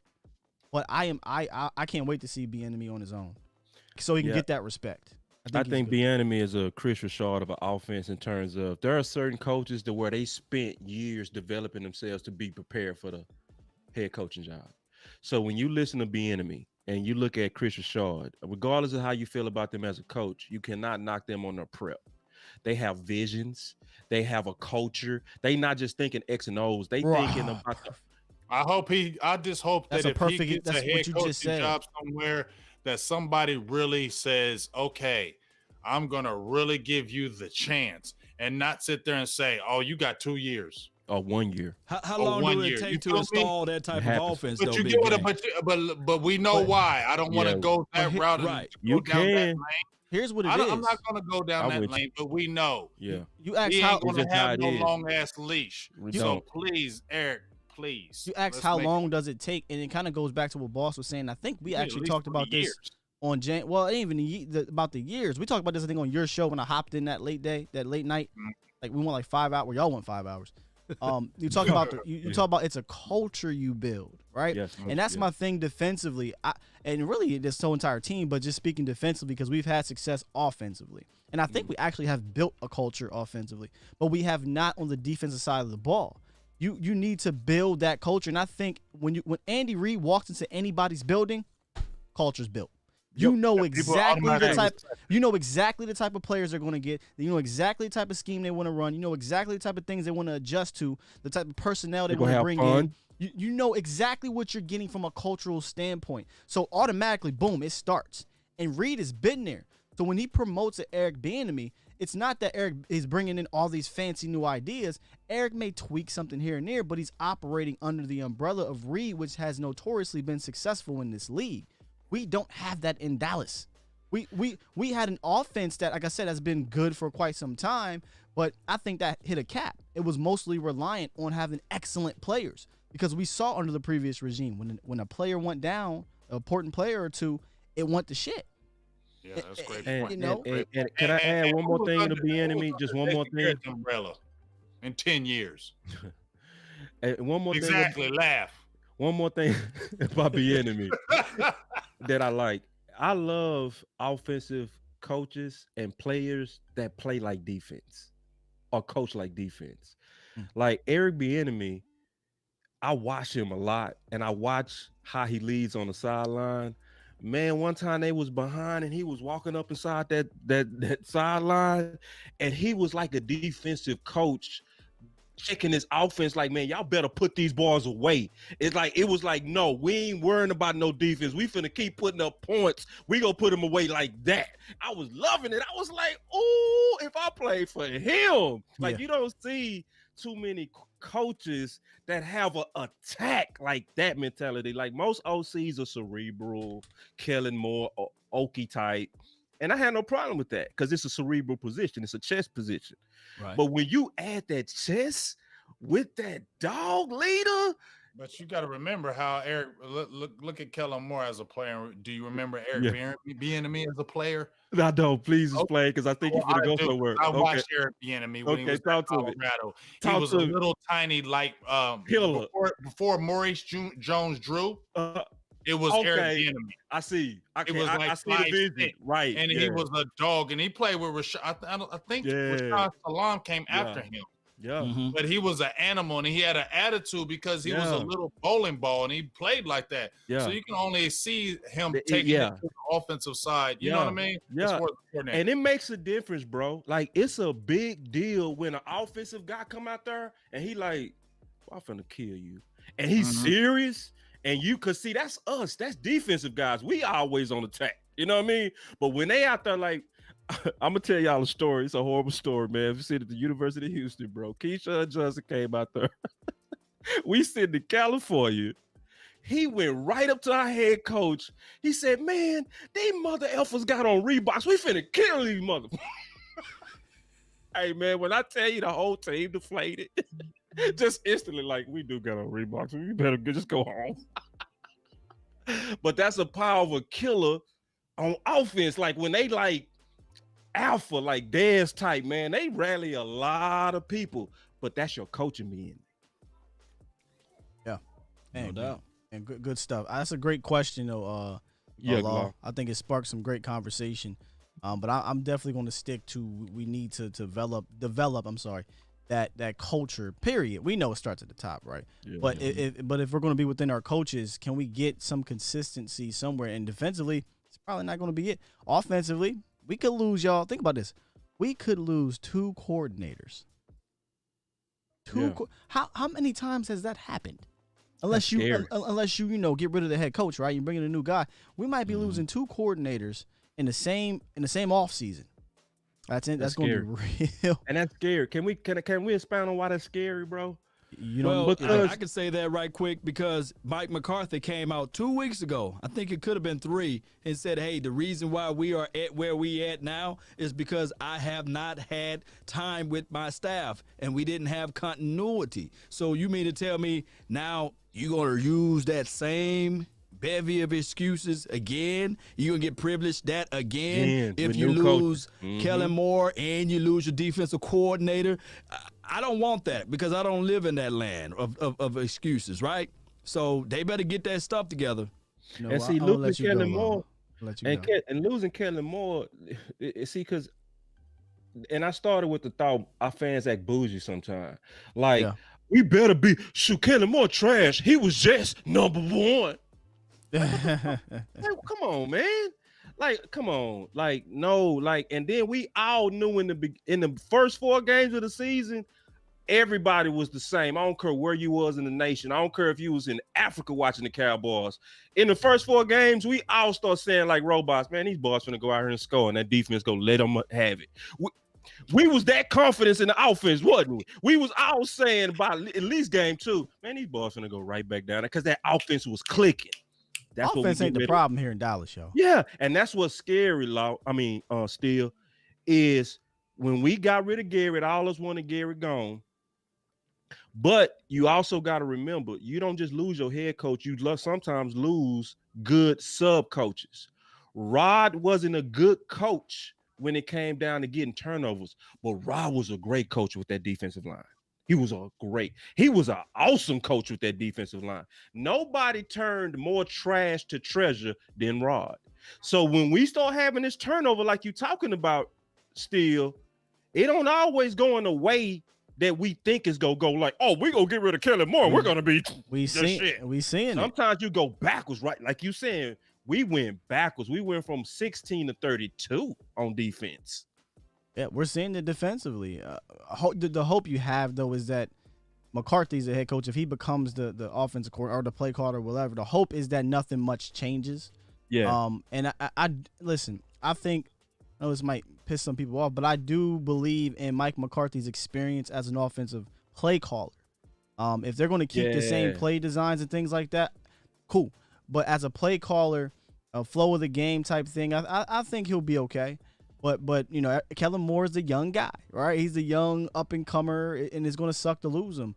But again, I'm still not that quite worried about the offense in the sense of it being a problem, even if Kellen goes. That's no knock on Kellen.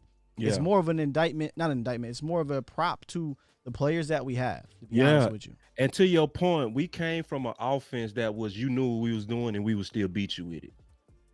Yeah. That's you know what I'm saying? Like, so Right. now we adding more common sense to it. So to your point, even just based on the talent alone, we shouldn't go that bad backwards. And to your point, it's the fact that how you go watch all these guys put up almost close to 1,000 yards together and then be like, we finna start just pounding Zeke again. This offense has showed you that it's absolutely dangerous in a vertical offense, especially when you get Dak. When you get Dak, we become a vertical team. We become a team that's a shootout team. And see, this year exposed that. We didn't believe that back in the day. Like, we believe, make Dak a game manager, put it behind Zeke. Shit, that's different now. Now it's like, well, that's the boss with the front office, that they're so antiquated. They're so late. Yeah, he froze for a second. Oh, okay. Is everybody cool? We cool. Yeah, we good. We good. Okay.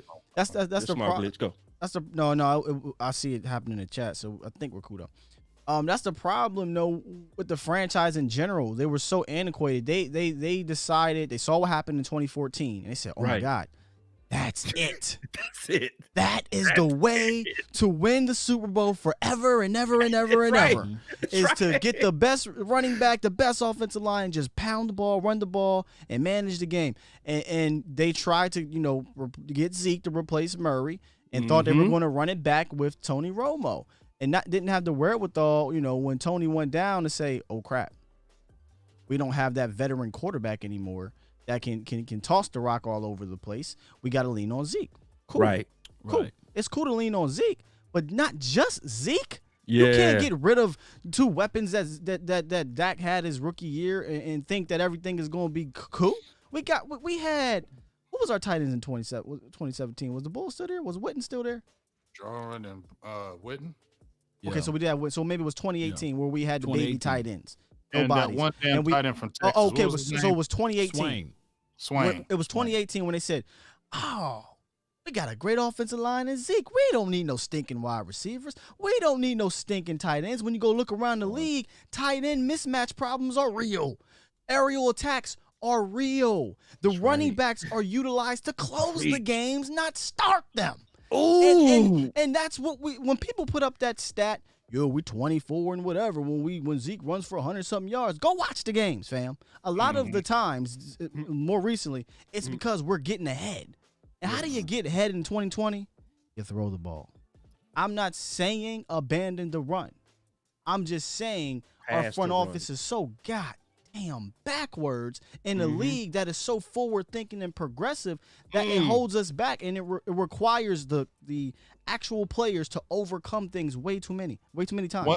Once We need an again, we amen have button, to bro. have perfect players. We have to draft perfect players because if we don't play perfect, My bad, we man. won't get over the top. And drop a clues bomb for what Sky just said. I got you, Man, bro. Oh, yeah. preached on that one, bro. I ain't lying. Drop a clues bomb. Golly, man, y'all got to super chat that boy for that. Jesus Christ. Yeah. I ain't lying too, man. Come on now, y'all got to say, He was man. telling that real shit, Hey, though. he was, I mean, Hey, and another the whole bomb. history Hey, of what he another bomb said. for you. And listen, he talks about the whole history of us being dog It's the pound. truth, though. It's What so you true, saying? bro. Like, I don't want to repeat it. Nah, And yeah, I'm but not y'all eating. know You how can't I- repeat that I'm shit. not. y'all know how I could get though. I really could, but he killed it. Like, I can get on my soliloquies though, man. I could go. that's the good thing about going forward. Don't though, talk that I about like. the front office because don't do that. I know he get hot. Listen, Don't do but that. that's You know what I'll gives go. me hope though going forward. A couple of things going forward that I love, and I'm not trying to switch the topic, but it's a little bit off this topic. We got the best depth in the league now because of this year. You know what I'm saying? The best depth, and I ain't saying Offensively? the best team. Everywhere. You're talking about valuable snaps. Snaps are Yes, are the valuable very, very snaps. valuable. Yeah. So like, and Will, I see you thinking whole. Yeah, because I offensively I got you, but I want to hear your explanation as a whole. So I'm letting you Yeah. go. So okay. So as a whole, we got Gallimore going into year 2. That's when you make your what? Biggest gains. We got Tristan Hill going into year 3. That's when you make your biggest gain. We also got Wilson going into year 3. And we talking defense, right? So this is Wilson's really like rookie year, you can say. So you can expect another gain from him even next year. We got Diggs going into next year, going into year 2 where you make your biggest gains. So like to Law's point, it's all the valuable reps that's happening to a lot of youngsters. And I just, named off some defense. Offense even easier. That's where I think offense is super. Yeah, offense is even easier Yeah. when you start talking about steel, the value of steel going into year 2 with all these epic ass reps. Like, no, was he a quality start out the gate? No. But after a year of battling and then a whole offseason, man, that's gonna be a solid swing for cheap. Then night, a solid swing love for the depth. cheap. The depth is right. Then McGovern, what we gonna do with him? Like, you can't bench him. You can't bench him. So is it gonna be between Connor Williams and him? That's more depth than Tyler, right? Then You can bring Joe back on the cheap again. 'Cause he ain't gonna go no. Bro, where I you love gonna start? Andy Dalton. I love the depth. If we on bring him offense. back, like the value of this horrible season just takes us looking forward. If we look forward, man, this look good. Just like in 91 when we lost when Emmett was a rookie. Y'all remember that? When we lost when Emmett was a rookie. I ain't Come on. falling for all that hype, That's- bro. that's- No. that's- No, I ain't saying like Yeah, Super Bowl. I ain't No, falling for I this hype, ain't dog. going that I'm far not- either. But I'm Okay. just painting I'm the not falling picture for of It's that gonna feel- 91 yeah. depth grew into 2021. 92. Bam. Yeah. And I ain't I'm not. gonna- I 'Cause ain't we gonna gotta hold fix you. a lot of holes before we start talking Yeah. Super Bowl. Yeah, The I ain't gonna league hold too you, boss. competitive. I didn't heard the Cowboys are a 91 season probably about 5-6 times in the last decade. I'm not listening to no Hey, shit. boss, I'm dude, not you know I listening ain't to no lying, more hype. boss. Yeah, this was my last year of hype. You feel me? This Nah, was that's my real. last What year that's was of the real. year hype. we got? That's That was real. the year we got dog walked by the Detroit. Detroit, right? Yep. Detroit. Yeah. Yep. Yep. And Yeah. next year we came Detroit. back. But here's the thing. Historian. But you watched that team. Anybody who was watching that team back then, for real, you knew that year after we played that season, you were like, okay, next year we gonna whoop ass. Yeah. Everybody knew we were gonna do what we were gonna do next year. I'm not falling for no kind of hype. The only thing I'm gonna get excited for is just like you said, boss, that you got guys that got valuable experience this Right. year headed into next year, and it helps your depth.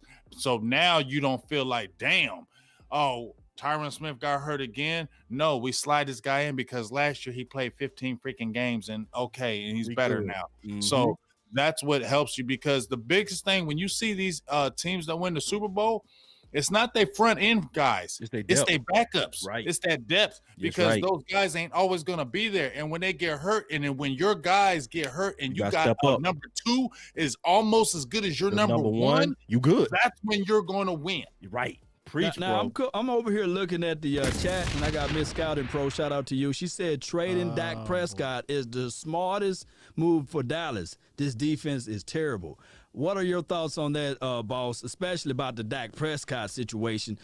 Do you think that Jones is going to pull out that ink and that paper and sign him up, or what they going to do with it? There's two questions in that one. So the first one is, do I think that they should unload Dak for defense? No, because historically we don't. Like, so everybody is thinking and trying to budget for Dallas like they budget the checkbooks, and I'm not mad at that. I'm not mad at that comment because she's trying to win with a creative thought. But the problem with that thought is we saw last year when we had like $90 million in the bank, we still was cheap and we still didn't go get top name defense. Facts. Yeah. So even when we have the money, Steven has shown you over the last 7 years that he's not going to spend it. So don't think getting rid of your quarterback is going to make him go spend for a championship when he's not built to do that. He's a budgeter. He's not we got 7 years to know that too. Okay. So no, that's question one. Number two, do I think they're going to pay Dak? I'm torn on that. Common sense would say pay Dak because Dak gives you your best chance to win. Dak is the obvious leader of this team. Dak was on a 6,600 yard pace before he got injured. That was an all-time pace of throwing. He knows these weapons. These guys respect him. Everything. He's the perfect ambassador for the Dallas Cowboys naturally in terms of his mental illness that he came out on. He came out on racial issues as an ambassador. He also came out on women's cancer as ambassador.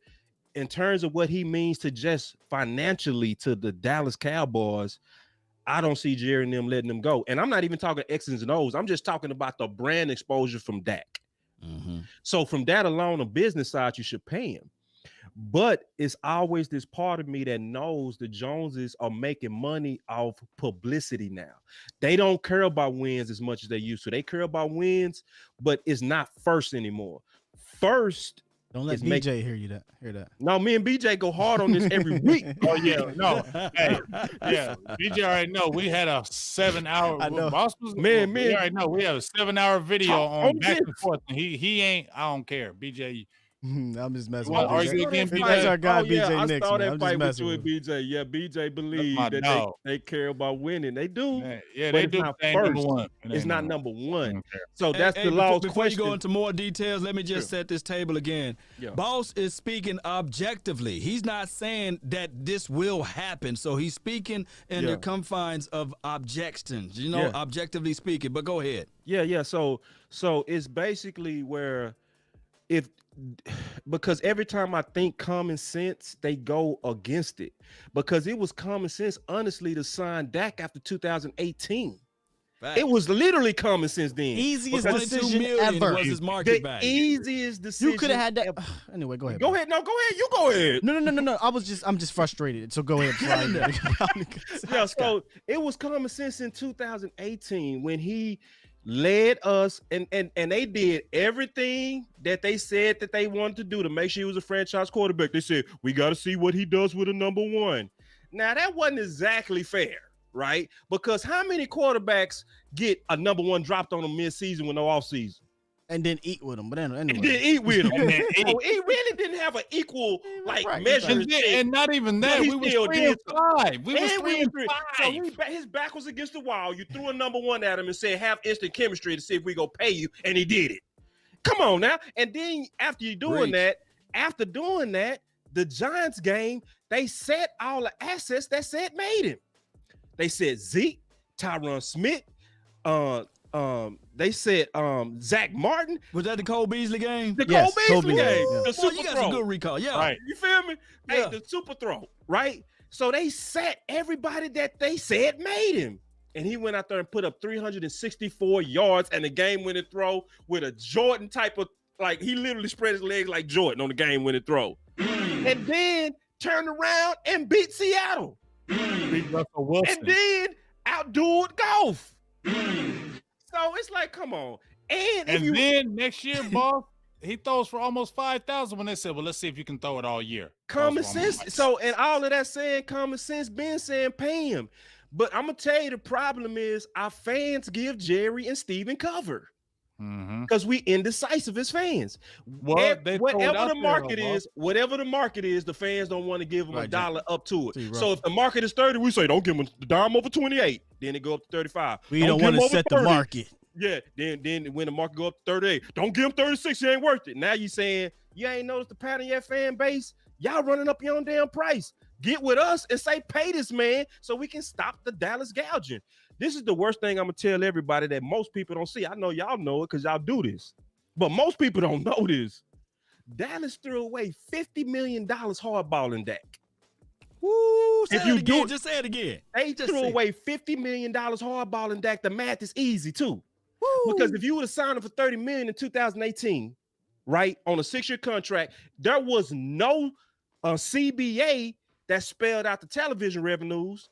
That's what made him put his foot down on the 4-year, because he's like, y'all not gonna make me sign a 5 when my counterpart signed a 4, and it's gonna take me another year to get into that television new market in terms of revenues. Hell no.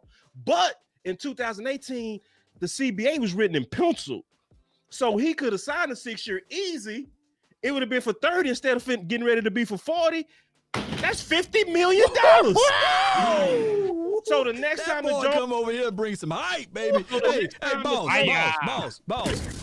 You got to say this though. You got to say this because you know what they're gonna say. Well, he had a contract on the table. Can you break that down? Break it down, baby. I got you. And I promise you do, because this is my thing. I'm a finance major, right? And an entrepreneurship. So numbers is like, that's easy to me. So the thing what's going on is they put a contract on the table. It was never a respectable contract. Never. Go ahead.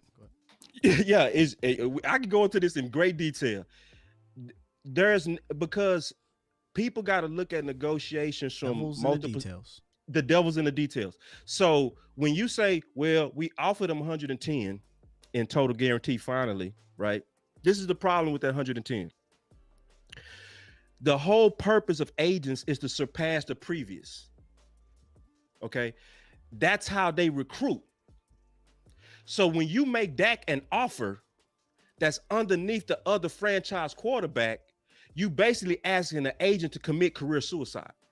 Because if that agent signs Dak in a high profile market under Goff, that agent won't get another high profile client. So the offer was never serious until they surpass the previous best. That's what drives the market. Like, most people don't know what drives the market. They say, well, that's the market. No, what drives the market? It's the agents chasing down new clients by breaking records. That's how it works. That's why they surpass it each time. Now, I wish I would have known we was going to talk about this. I would have brought my aid. Yeah, I got the notes, but I would have brought like my aid, which shows that it's a clear pattern that every franchise quarterback surpasses the next one. Yep. It's clear because, see, when people say market, don't overcomplicate it. So, like, for instance, if you go to the store and you buy milk and it's $2, it's the market that drove that. And the market that drove that was like the price of cows, the supply of cows, and all that kind of stuff. That's the market. What drives it? And if you go buy automobile, what drives the market is the price of steel, the price of gas, all kind of stuff drives that market. The driver of the market is agent negotiations. Because every market is different. So to Law's question, to the people that say he had an offer, no, the offer was not respectable. And I'm gonna say this, the last point on this. I don't care if you're sweeping floors. I don't care if you're the president. I don't care if you delivering pizza. You always want what your counterpart is getting when you're performing it. Yes, sir. That's it. I'm just telling you the truth. I interviewed Roy Williams and we talked about contracts. We said, what's the real drive of contracts? He said, man, contracts is based on respect. See, we thinking it's about money. It's about respect. It's disrespectful to say, we like you, but we want you less than Goff. We like you, but we want you less than Wentz. That's disrespectful to Dak. Dak is like, hell no, man. My number's way better than them. I've been more durable than them. And you want me to be less than them? Mm-hmm. So, hey, didn't he? And just not to cut you off and let you finish. Good. Didn't he say that in an interview when that one dude interviewed him in that one-on-one? Yeah, I was just about to say that, James. He said he felt disrespected. Bro, and see, they not listening, bro. People gotta listen. It's not about the money. It's about how do I get treated based on my counterparts. Y'all not go treat me. And then you gotta think about it psychologically. You've been told that you have never been better than Wentz in golf since the draft. You've consistently showed that was a damn lie. And when it's time to treat me by my own company, which is the Dallas Cowboys, like we value you more than those guys value those guys, you still say no to his face. But you know how this go. You know how this go, boss. Yeah. But what about the marketing? What about all of the advertisement dollars he's getting? But that's low hanging fruit. Let's not even play with that. Let's go a step further with the disrespect. The Cowboys continue to disrespect its own players in negotiations through the media. Yes. I repeat. Facts. The Cowboys, this is what they do. They go straight on these interviews. You get Stephen Jones talking to Mike Florio about pie. When you just paid part of the pie to an off-ball linebacker and a running back in 2020. You can't come on no pro football talk to me about pie when you paid those two positions, in my opinion. Yeah. And that, in a sense, is disrespect. And here's how big of a guy Dak is. And sometimes I wish these guys would say, you know what, screw you. Like Law did. Marcus Lawrence say, what? I ain't getting nothing done until y'all pay me. Until y'all pay me, this shoulder going to be effed up. Right. But what does Dak do? When they ask him the hardball question, because he's a soldier, he will lay on that grenade in the battlefield. You know what, man? The devils are in the details. That's all I'm going to say. Nope, everybody swept that under the rug. They continue to ignore that when they say he got offered 100 and blah, blah, blah, blah, blah. Yeah, a lot Bam. of bullshit. Ignore the fuzzy, funny money. The Devils are in your quarterback tried to tell y'all without disrespecting his organization. He could have came out. Guy. He could have went right on that and said, he been the bigger guy. Y'all didn't hear what Will said. Hey, but you know what else? He been the bigger guy. Hey, but what you know what else, guy, though? Damn. Our quarterback, who I appreciate, finally said enough is enough, and he got a top dog agent, and he said enough is enough, and I don't care what y'all do. I'm not moving from this number. It's going to be a 4-year deal, or I ain't signing that contract. And I feel like they are dug in the ground, and I feel like when we go into this next season, I don't feel like Dak is going to budge. Somebody said that they offered Dak in the chat $116 million total guarantee. Show me that.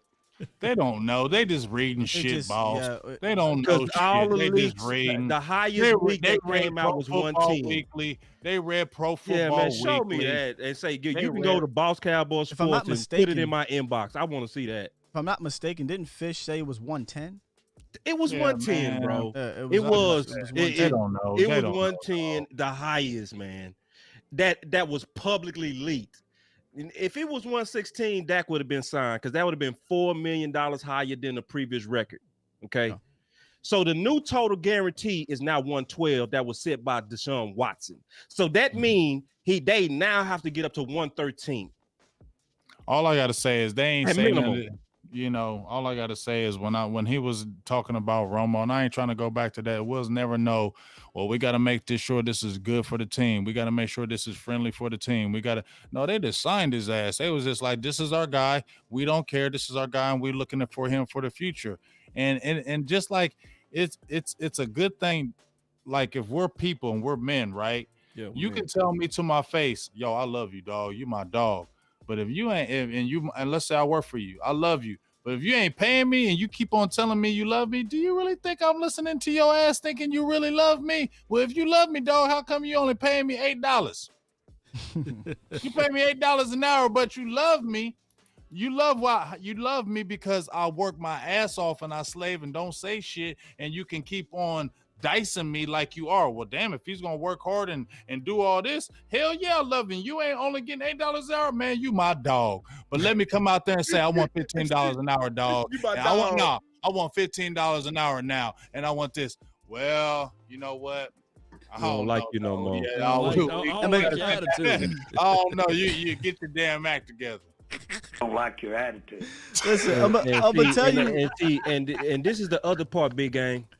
Yeah. The reason why the Joneses, I see it from the Joneses side too. See, the Joneses have been getting over on their players. And most people don't see it. The But Tyron Smith contract, huh? Loud, preach. They thought Dak was one of them. See, listen. If He you thought look he was a clear-eyed view guy. Ezekiel Elliott signed a 6-year deal. Yes. See, y'all already ahead of y'all. Love this.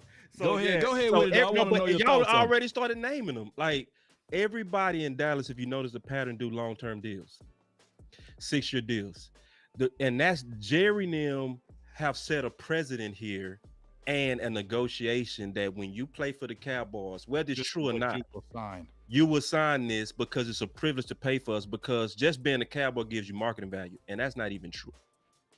That's not even true. The reason Dak has marketing value, to be honest, is his cheekbones. Okay?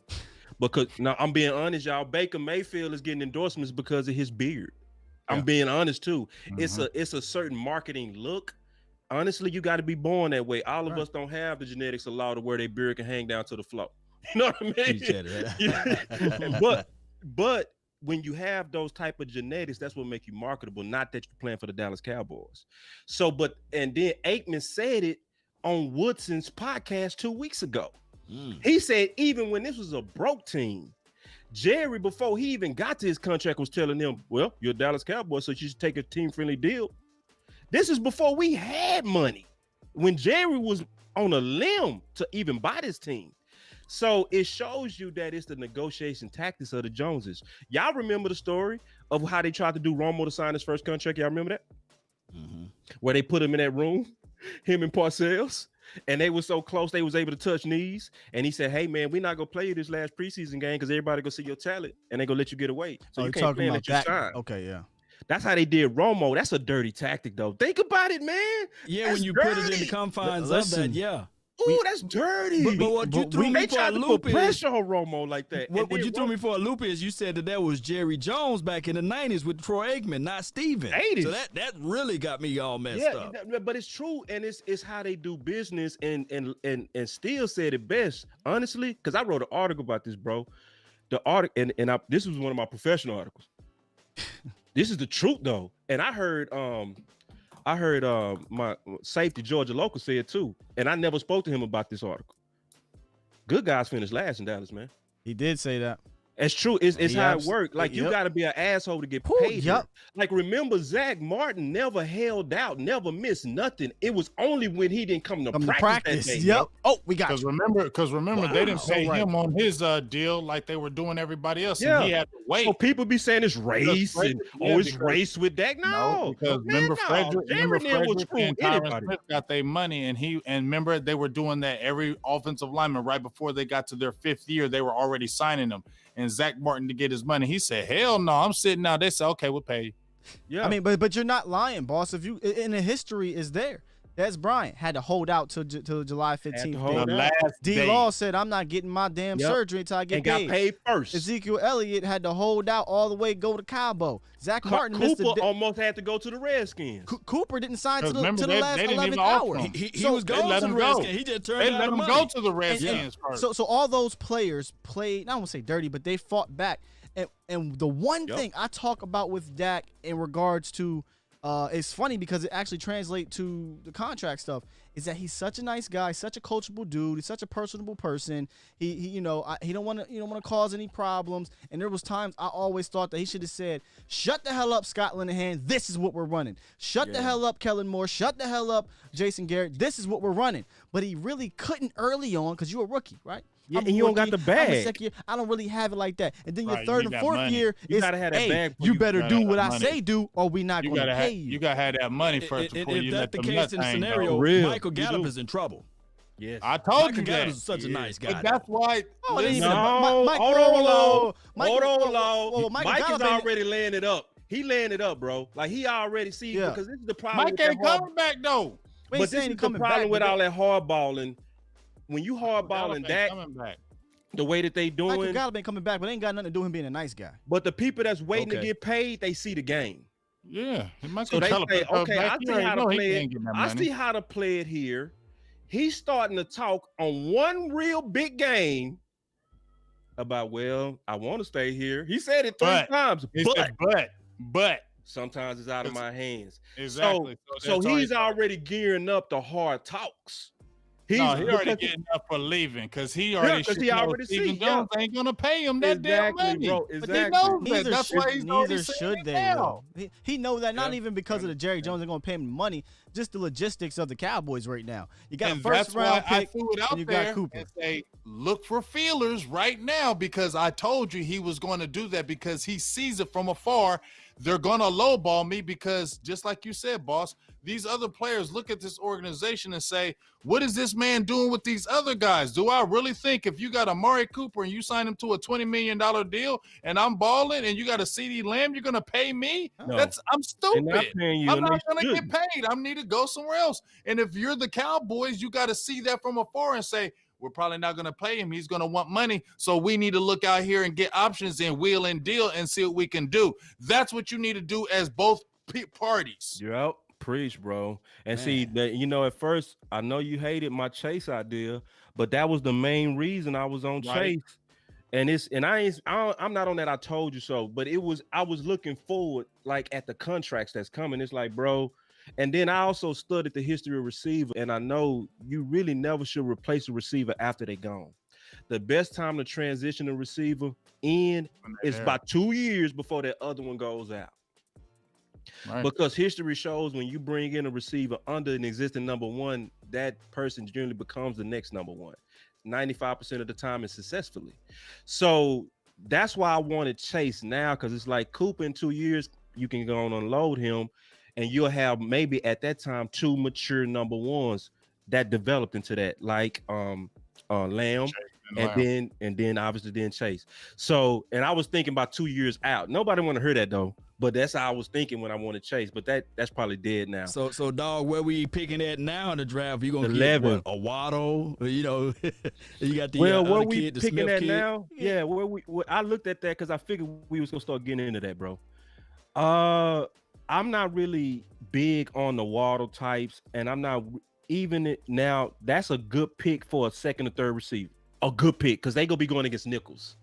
And see, like, because even Gallup's success, I'm being all the way honest, y'all. Don't slap me when I say this. They finna slap you, dog. Gallup's success was a little bit overrated, even in this Philly game, because really what they was doing was attacking the matchup. So it inflated Gallup. You know what I mean? Because Slade was taking Cooper. I was just about to say overrated may be strong. I get what you're saying. Let's just say he took advantage. Gallup always takes advantage of the matchup. Right, because he's always getting the one-on-one because why? Yeah, Amari Cooper. Right. So, and that's where people underrate Cooper. Like, so people say all the time, I think Lamb is just better than Cooper. I say, no, bro. You got to understand, Cooper's the only one taking the best corner and the double team in passing situations every time. Roll coverage. They roll it, just like Law say. Which then opens it up for your other two guys. That's why Lamb be open. That's why Lamb be killing, bro. So that's why he's in that slot. Yeah. So I'm looking at the draft and the people that's probably sitting around 11 now, that would be ideal. I would say Kyle Pitts, bro. Oh, yeah. And Caleb Farley from Virginia Somebody Tech. said Pitts. Go with Farley, bro. Oh, you're talking about in general, all types of. Just general. Because at this point. You're talking about pass catchers. Like, yeah, because see, 2 weeks ago, I was team wanting to lose. Because Team Tank, go say it. Yeah. And see, I wasn't really Team Tank because Tank is intentionally losing. I was wanting to lose. Team lose. Because, team lose. Lose good, though. Yeah, lose fighting. That's what I wanted. Right. Because my guys that was sitting there to me was like 10-year players was Sewell and Chase and Trevor Lawrence and Fields. When you mix that with Zach Wilson, we was in the mix where we was sitting in what I call ideal real estate, right? So if you sitting at 4 and you got teams that need to go up there and get that quarterback, they go trade, bro. And so I wanted us to be in a position to where we was go raid teams. So we already a good team, but we finna raid your ass for more. That's why I wanted to lose. But see, we out of that now. Since we had 11, we can win or lose this game. But if we win, I still don't want to make the playoffs, to be honest, bro. Because then we're gonna move to 19. 19, yeah. Oh, and the only reason why I did some marks, man. At 19, you still get some dogs at 19. Yeah, but you can though, Law. You know, and I know we got and that was great what we did last year, and even the last few drafts, we drafted 18th and 17th. We've had good drafts, but the only scary thing is it's not that first round, and we all know is that second, third, and fourth when you want that player, and that player you got 19 picks to wait, and you know somebody else is scooping you got trade. You can trade up. You can trade up. We got a lot of compensatory picks. But let me say this though, Big Game James and Boss. We got our starting center for the next 10 years by trading up. Yeah, we got our starting center. We got DeMarcus Lawrence by trading up. I say. I mean, they'll trade up. They're not afraid to trade up. But here's my philosophy on it though, and I ain't trying to cut y'all off, but I look at it like this. You shouldn't be looking for 5 or 6 guys to be starting on this team out of this particular draft. If you do, then just a long and a lot of growing pains. We still waiting on Bradley or Nye to get out there on the field, right? We still don't know what we got out of Reggie Robertson, although he made a good play this past weekend. Yeah. Now, I'm looking at it like this. If you know for sure you got all of these, you got, 10 or 9 picks, something like that? Something like that, yeah. Yeah. If we picking 18 or 19, you go get your guy. And if you really love somebody, I'm with this philosophy, Boss and Big Game. Yeah. Then you just trade your ass back in to the first or trade up into the second to get that guy. And Law, I'm gonna be honest, man. I'm starting to kind of get off the want to lose train a little bit. To your point, because see, I really follow the philosophies of Jimmy Johnson, bro. He is one of the most genius men in football. Like that value cheat that we all use now to know what's fair in terms of the draft position. But yeah, that started from him. But that started from him. He started that. And he started that for this reason to Law's. He said it's not even really about how many drafts you got. It's about getting that pick right. Yes, it's about getting that pick right. That's why I never been on this thing, because when you look at this draft, there is no Myles Garrett up there, in my opinion. No, that's not there. And I'm not saying that you can't get an Aaron Donald at 14 or JJ Watt at 10 or something like that, but it's not that type of draft where it's like, oh my God, suck for luck or whatever, right? The defensive version of luck. I'm not worried about a Q. If you want to get a quarterback, I mean, that's on you. But I'm not worried about my offense. I'm not worried about my Q. I'm worried about this defense. And I don't think you need, unless there is a Myles Garrett up there, and even if there ain't, I don't think you need to really stress about being in the top 3 or top 5 to build the core of your defense. We talked about the last few drafts where we picked, right? You got, I mean, granted, Tristan Hill, we don't know yet, but we saw some positive things. We like what we see out of Neville Gallimore, right? Trevon Diggs, 2nd round. Donovan Wilson, I think we might have finally hit on a safety late, which, you know, I'm all about to stop playing and get a safety, but they might have finally hit a safety. All these guys are day 2 and day 3 guys. Not saying that's how I always want to build it, you know? No, it's about getting that pick right. But get the pick right. And let me give y'all a name real quick. I know y'all know this guy, but it's about, see, because I say this, man, and I mean this from the bottom of my heart, because we getting ready to go at some point into the offseason and start talking drafts and free agents and blah, blah, blah. Yeah. None of us as podcasters need to copy off these other analysts. Because scouts, real scouts, and I mean that because the temptation is real, though, Big. You know that. You know what I'm saying? Ain't nobody doing that shit, though. Ain't nobody. This is why I say that, and this is for the people that's listening. Real scouts in the first round get it right only 60% of the time. Those are paid scouts. Analysts are way worse. Okay. So my point is this: don't copy off cats that make these. You might as well do your own homework. I say that all the time, bro. Just do your own work. Like, for instance, Joseph Asai, right now, according to CBS, has a rating of 34. He is underrated as hell, bro. The linebacker out of Texas. I swear to God, please go look at him, bro. Please. He is underrated. He is too underrated. Like, bro, like I get heavy into the draft, and I see every year it's people that don't make no damn sense why they low. Like, for instance, I called last year the guy that didn't make no sense to me that was low, a 2nd and 3rd round grade. My boy out of Notre Dame that went to Pitt. Chase Claypool didn't make no damn sense to have no 2nd and 3rd round grade. After his Senior Bowl, y'all remember that. Neither did AJ Brown. but boss, you know damn well, like I said, they were all looking like he's big, he's not a tight end until he ran that 4.3, 4.4. Yeah. And then it was like, okay, let's change our thought pattern now. That's why I say stop copying Right, off that's them. what I'm saying. Yeah, But, like why copy off people? but they Hollywood, but you know most people is lazy. They not doing that shit. Yeah, They yeah. not And doing that's that. why they need to Most listen people to the is late lazy. night hype. That's why they listen Boss to the Cowboy other Law, stuff. Exactly. Big Game, and Steel. Exactly. Because see, we not gonna give them in our that draft bullshit. show, Our draft show, because we Our not draft go show. and see, we don't have pressure to copy. Nope. We just can say what we think.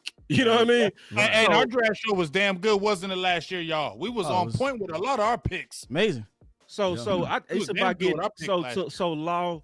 I'm starting to kind of get off the want to lose, because I do know just like if I asked you to give me $1,000 right now, you wouldn't, because you know the value of that money. Every draft choice has a value, a trade value, a value in terms of where it's ranked. All that's built into the draft, so there's a value to it. But because I'm really honestly trying to follow the philosophies of, to me, one of the best team builders, Jimmy Johnson, you got to focus now on getting the pick right. Even on more so about now, 2 weeks ago, I was like, lose. Because nobody go tell me pick 4, pick 3 wasn't exponentially valued. You can't tell me that. Not with 3 quarterbacks. Not with 3 that's highly coveted. No, they go trade up for that, and we'd have been sitting right there like, But see, you gonna give me 2 first? Give it to me. Let's take it a step further with Jimmy. All right. When you talk about, the trade and draft and everything, but Jimmy was also big on culture. Yeah. And to me, there's a lot of things that go into culture, and I talked about this on my show earlier today. But two of the major things, in my opinion, are winning and how you respond in adversity. And the Cowboys are doing both of those things now. Be it as it may, with the teams they're playing, whatever. If they go on a 4-game win streak, rip off maybe a wild card game, you're talking about 4 or 5 game win streak that you're rolling over into next year, and you see them responding from the adversity that they've had all year, from injuries, from a bad season, from just death of coaches, just so much of adversity this team has faced. I think that helps change your culture, as opposed to losing 7 games in a row because you don't know what you have anymore. And I'll give you an example. There's actually 2 of them. I'll give you an example. The Miami Dolphins were 3-11 last year, going into the final 2 games of the season. They could have just melded in and just lost these games, got the number 2 pick or whatever it would have been, got Chase Young, whatever. Miami Dolphins and Brian Flores were changing that culture, or trying to change the culture, even though they were losing. And they could have lost those last 2 games, but guess what they did? They won both of those games by less than 4 points, and the last game was against the New England Patriots to go 5-11, drop down in the draft a little bit, but nonetheless, it helped build a little bit of confidence going into the offseason. Where does Miami stand right now? 10-5 with a shot to get into the playoffs. Another team, the Pittsburgh Steelers, were 3-7 at one point. Made a trade. People why are you trading a first-round pick to get Minkah Fitzpatrick? You could potentially have a top 5 pick. Oh, my God, what are you doing? What they do is they fought for Mike Tomlin. They ended that season 8-8. Yeah, they missed the playoffs, but they finished on a hell of a run, carried it over in the offseason, continued to build on what they were doing well, and now Pittsburgh is sitting as AFC North champs at 12-3, possibly 13-3 going into the postseason. Now, that's not always how it works. I'm just giving some recent examples of that. And the Cowboys could be on a similar path to that, in my opinion. Right, because they have... Look at James. I'm in James. Go ahead, though. Well, you talking about the front office? I agree with you're saying. No, I don't agree with that. But I don't agree with the culture part. Me neither. No. We get it. The top. Y'all know how I feel. The top ain't going nowhere. So now I need my head coach, and I say this all the time. It's unfair. It's unfair to the coach, but that is what it is. And that, as a fan, me personally, y'all ain't got to do this, but me personally, I don't give a damn if you got to deal with the front office, because that ain't going nowhere. So beat it. I don't care. I gotta ask you a question though, bro. All right, I'm a devil's advocate. Your devil's advocacy. That wasn't even devil's advocate, but now this is the devil's advocate. All right, I'm confused now. But listen, and I'm asking you a real question, and I'm not being funny. Huh? Do you believe that the A team watching the B team win is gonna motivate the A team to be better?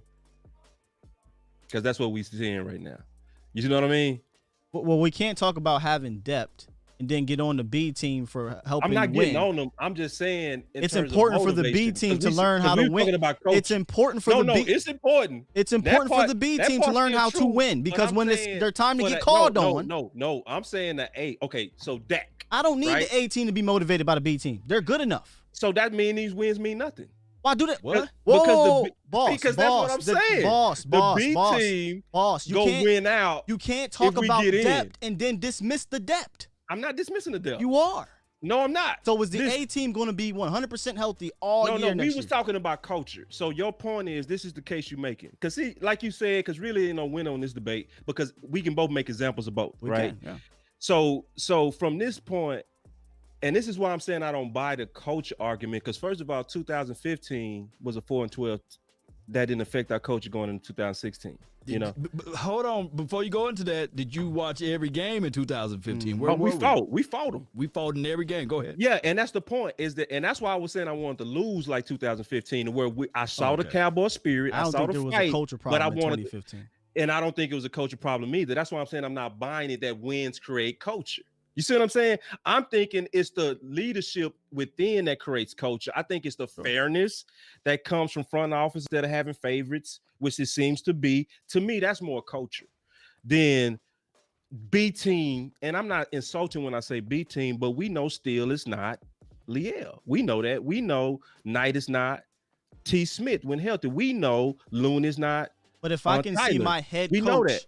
win games when the previous regime could not do that under these circumstances, that does make me feel a little bit more confident. Now that makes me trust my coaches. Yes, true. Yeah. So you landed a punch on me on that one. I'm speaking when I say culture, I'm not talking about Jerry and Steven. That is a different you just culture. saying locker room. I'm speaking from the coaches down. They have to be able to build that. I can see, and this is why I'm getting off the train of wanting to lose, because the biggest benefit of getting in to me is the experience of our B team guys.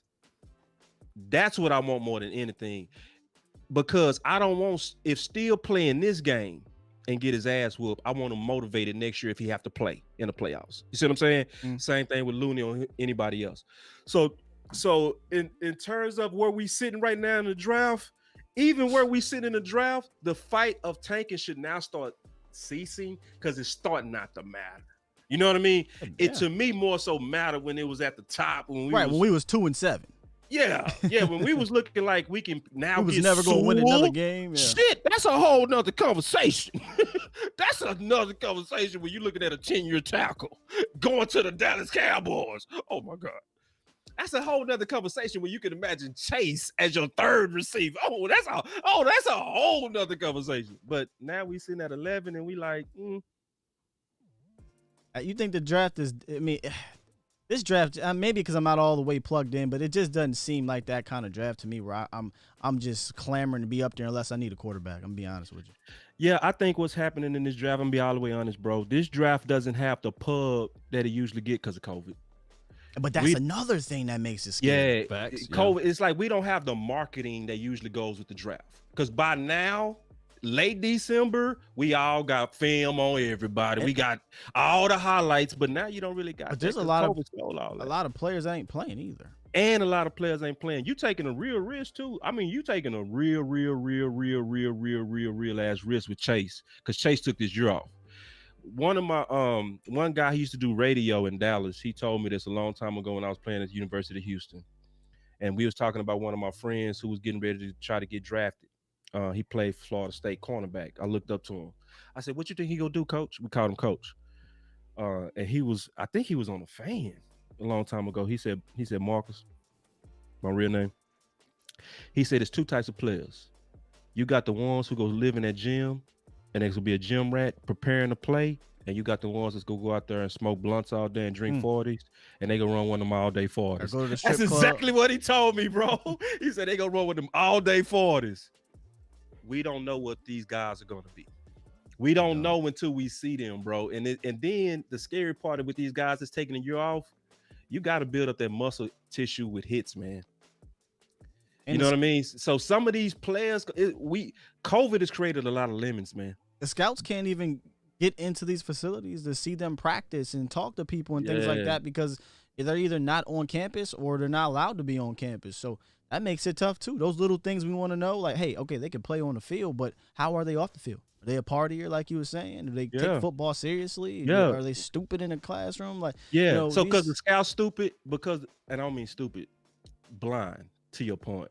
We all are. Like, we don't have the evaluation tools, even us. We don't. As much as we go try, it's going to be different this year. We're going to have to, it's going to be different. It's going to be similar to last year. Remember, Rondell Carter was undrafted, but he started. Well, he played some snaps over Bradley and so undoubtedly it had to be something to do with the pandemic, so that other people are not able to see his talent or what have you. And now he's out there. And, of course, I know you can say, okay, he can kick inside. But it's just a collective that we're talking about, that sometimes the pandemic can, by us not being able to see the full picture, it's hard. It's hard to evaluate. It's hard to evaluate. Can we talk about a couple of more things before we get off? Yeah. Because I know my boy Giants over there, he looking like, man. Ooh, if you don't shut up, boss.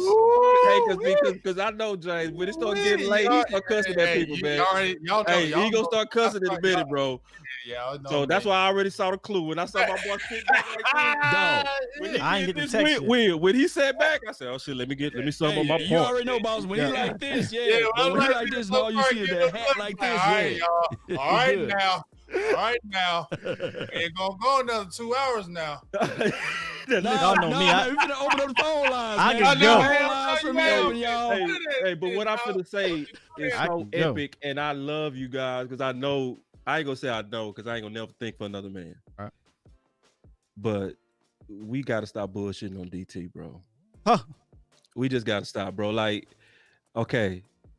I got a hashtag movement for that. That and safety. Hashtag, I'm in the movement. Hashtag I'm in the movement, bro. Listen, it's hashtag stop playing.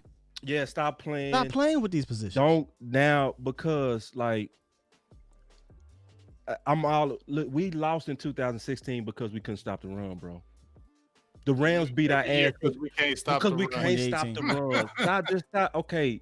We lose every year because Steven, we know, and we mostly agree that your strategy works in terms of building through the draft. But I cannot co-sign cheapness no more in the middle. I can't, bro. I can't because and I hate it because we lowering our standards. Now we like, let's just get in the playoffs. No, man. No, that's not Dallas Cowboy conversation, bro. We supposed to be talking about what are the next chips and what are the next moves that's going to get us there. My two biggest things that I'm going to be slamming this whole offseason. Please join me. DT, which I already know I'm in that movement with you. Still, Law, Big. Strength and conditioning, bro. We got to get these boys healthy, man. And I'm having somebody on tomorrow on my show on Boss Cowboy Sports, Coach Dennis.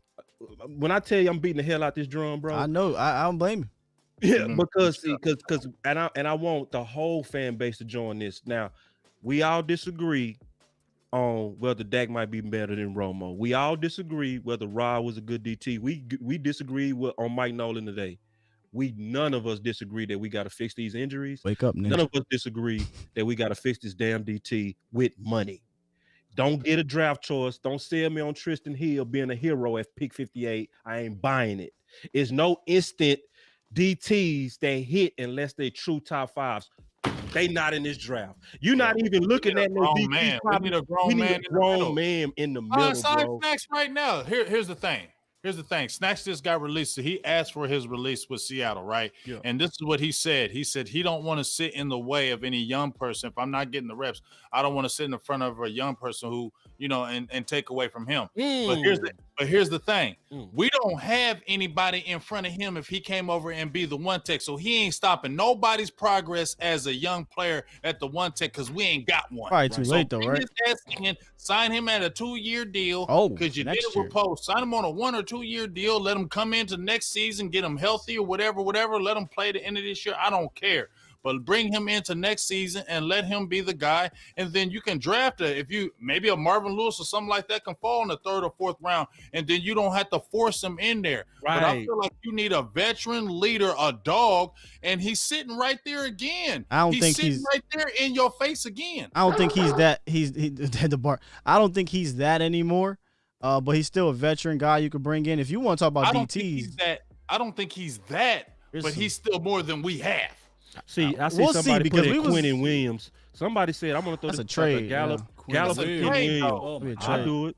There's better DT. I've been doing Gallup and Quentin Williams in 2.5 seconds. I do that in a heartbeat. 2.5 seconds. I do that in a heartbeat. But I don't think they're going to do that. That Quentin Williams, man. I don't like that. He got 7 sacks this year. He got 52 tackles. Can I name a mercenary? Go ahead. A mercenary. Donovan Sue, bro. Oh, Sue. See me, I'm off the old bringing these old dudes. I'm off that. If you want to bring away Phillips, though. I'm talking about players. I'm just fucking. You won, yeah. Leslie Frazier and Tom. I'm with you on that. I'm with you on that too. Buffalo. To me, Sue is that Steven pick though. Like, listen. I don't mind if you bring in a Sue or you bring in a Snacks. What I don't want to do is rely on these guys like we were going to do this year with Poe and McCoy. I'm off that shit. Okay, that's like you said. You want to go get a dog. The dog ain't the 33, going to be 34-year-old dude who's pretty much about to be done. Hey, be like my dog Mike White said, trade for Vita Vea. Yeah, that's another trade I'm down with. Or if you do go in free agency, which we know they probably not. There's a couple guys in free agency as well, but make a move. Make it stop. This is the year, bro. Hey, don't be yourself this offseason. Get some big nuts. Yeah, you got baby nuts. Brianna in the chat said Sheldon Rankins. Dalvin Tomlinson, Shelby Harris. Get that cat, like we was talking about, Sky. Remember, who'd you just mention? Dalvin Tomlinson. I mean, that's the guy we need to go after because he's a guy. And he's young, isn't he? He's young. He's 26, 27. That's what we need. That's a guy we need to get right there. And he's a true one-tech, and he can get sacks, too. He can push that pocket. You need to get a difference, man. I'm about to go boss on y'all. That's my hashtag. Stop playing. Stop playing, bro. I can't do it. I'll smash the table in half. Yeah, bro. And Watermelon smash that shit. Yeah, this is the year, man. I want the whole fan base, just like Jerry and them felt the anger when we wanted Garrett out. Every time he was trying to even hint, we was all like, hell no. He was just feeling it all through the social media trends. That's my son. That's what me and James was calling him. That's his stepdad. Yeah, coming to America. That's my son. Jason That's Garrett. my son. And Jared. Hell yeah. You know, he didn't even want to let him go in. Yeah, so those are the two big draws. Cry at that press conference. That like, because see, I want the conversation to go back to Super Bowls. Fuck the playoffs. Even though you got to get in the tournament to get there, but no, bro. You got to make Super Bowl moves then. You got to make Super Bowl moves. If you go look at the Super Bowl teams out here, they don't just live at, I know we use this term a lot, me and you, Boss, and James and Law, Marshalls. They ain't just shopping at Marshalls. Yeah, exactly. Sometimes they go to Neiman Marcus. Sometimes they go to, all them fancy places. They ain't always shopping at Family Dollar. Particular look. Salary camp. Sometimes you got to spend that money, salary cap Super Bowl champions. Yeah. Shout out to Miss Scouting Pro. But Miss Scouting Pro said, the bet talked about the trade for Dak. She said, it makes the best sense because of numbers. Fam, you don't win Super Bowls because of cap numbers. No. That's not how that works. And here's the thing. If you were to get rid of Dak, you better hit on every damn defensive player you got. This is what we're talking about. Your scouts better hit on them players because I know where she missing it. And have they? I know where she missing it. Most people, this is where they missing it. They think when they hear 40 million, they think 40 million coming out of the cap. Well, she's usually good with the numbers, but okay, she should know better. Yeah, she's because see, if you're good with the numbers, then you should know. All you got to go do is go look at Deshaun Watson's contract, which is a 39 APY, which is average per year, right? Go look at the cap hit this year. It's $9 million. You know what they paid for Dak playing this tag ass game? $31.4 million for money. 4.5 games. No, Dak won. The Joneses lost, and they messed off big money playing that game. If they would have went in and signed Dak, which just answer me this question, since you good at math, they say, and I'm not calling you out. I'm just saying this is easy math right now. Would you rather have $9 million come out your cap that you never get back, or $31.4 million? Easy. That's easy. 9. That's what a contract instead of a tag would have done. So no, it don't make sense. See, what don't make sense is we keep playing this game with Dak, which is running up his stop price. playing. Stop playing. Like it's running up his price, and the fans like you are giving Steven and Jerry cover. Yeah. Y'all got to come around to us to where we saying stop playing and paying him. But even with that though, boss, this is where I don't have confidence they're signing Dak. If we're talking about they didn't want to sign Dak then, right? And they were jumping up and down, the price is going up. So now am I supposed to believe when you didn't sign Dak then? And I already heard Stephen Jones talking that cap shit already. Yeah, he is. Already been he's saying it real low. You know how that's going. He's saying it real low. He's saying it real low. Yeah, he low with it. You already throwing it real low. You gotta listen to him. He's saying it real low. Yeah. And it's already starting to thing. And guess what? And this is why I feel like we still go in these circles, because instead of us talking about getting some defensive players or talking about the draft, what are we going to be talking about over the summer? Dak Prescott in this damn contract once again. That goes back to what Ball said. Dumb shit. That's the stuff. About the money, bro. It sells. But that's the stuff we talk about. It's every year it's a controversy. Instead of us concentrating on football and getting football moves, we're worrying about another contract. Literally every year. Think about it since I want to say was it 2015 with Des Bryant. Des Bryant. Then you had D Law. Then you had Ezekiel Elliott. Then you had Dak Prescott, and you're gonna have Dak Prescott again. Every single year. Every year. It is some ridiculous contract. Some drama, man. Drama negotiated through the media. I call it the Kardashian model. Facts. Guys, let me ask you something. Did you hear this crazy drama when Derek Carr got signed? No. Jimmy Garoppolo? Nope. Carson Wentz? Nope. Jared Goff? Nope. Matt Stafford? Nope. Matt Ryan? Not a sound. All right. Not a peep. Not a peep. It was only one that was only one that was a kind of peep. Russell Wilson, when he gave an ultimatum and he forced him up. But he got paid. But he got paid. He said, if you don't pay me, I'm not gonna play here. And he didn't say nothing else. But he got paid on time. Okay. You know what I mean? He got paid, didn't he? He got paid. He didn't show up for nothing. Yeah, he said, he didn't show up. He said, I'm not gonna show up. And that shot Dak price up. And see, people don't know that. Like every time we play this waiting game, and we already talked about the driver of the market is agents. Right. That's what's driving up the price. Gonna back down? No, the agent is not going to destroy his career for the Joneses. They're not. Like you wouldn't. They're not going to say we're going to be team friendly. And then so the next time when Dak's agent go to the new quarterback and say, I should represent you, he goes, I saw what you did with Dak. Shit. Dak was the first quarterback to not get a market setting deal. Why would I go with you? You know what, boss? But this is the best analogy that you can use, boss. And if you stay in a community, a housing community, and everybody's house is 350 and above. Perfect. If somebody, your neighbor, if they sell their house at 150, you're gonna be like, hold up. Mm-hmm. Nah, not today. You ain't finna drive my market value 130. down. Yeah, it better be 400,000 or more. 400,000, right? Mm-hmm. So all my houses over here 350. You better be up. You better be up above that. That's how it works. That's how. That's the only way it is. Value. It's just what it is. And I ain't gonna lie to you about the agent thing. You make a great point about. He's basically committing suicide. No, I'm not trying to be disrespectful, but agent suicide if he takes that contract. Can y'all hear me? Say that again. Say that one more time. I'm sorry. You make a great point about he's committing agent suicide. He's saying good points, and that Illuminati don't want to. The Illuminati don't want him to get it out. Get it out. You back now. I'm about to say we good. Illuminati don't want you. We caught you like this though, bro. You was like this though, bro. You too much truth around here. Hey, Law, he had his Secretarian hand out and everything. He now, boss, I got to do more shows with you because I was an econ major, so you a financial guy on the financial side. I'm an econ too. I got two. There you go. We're going to have to really chop it up one day. Let's rock, bro. So you know that? My phone. So you made a good point about the agent committing agent suicide if he takes the deal. Yep. And we talked about this before when I came on James' show late, is that you have to remove yourself as a fan sometimes. Yeah. And as a fan, I will definitely admit I got caught up in get rid of your agent because I wanted Dak on the team signed long term as a fan.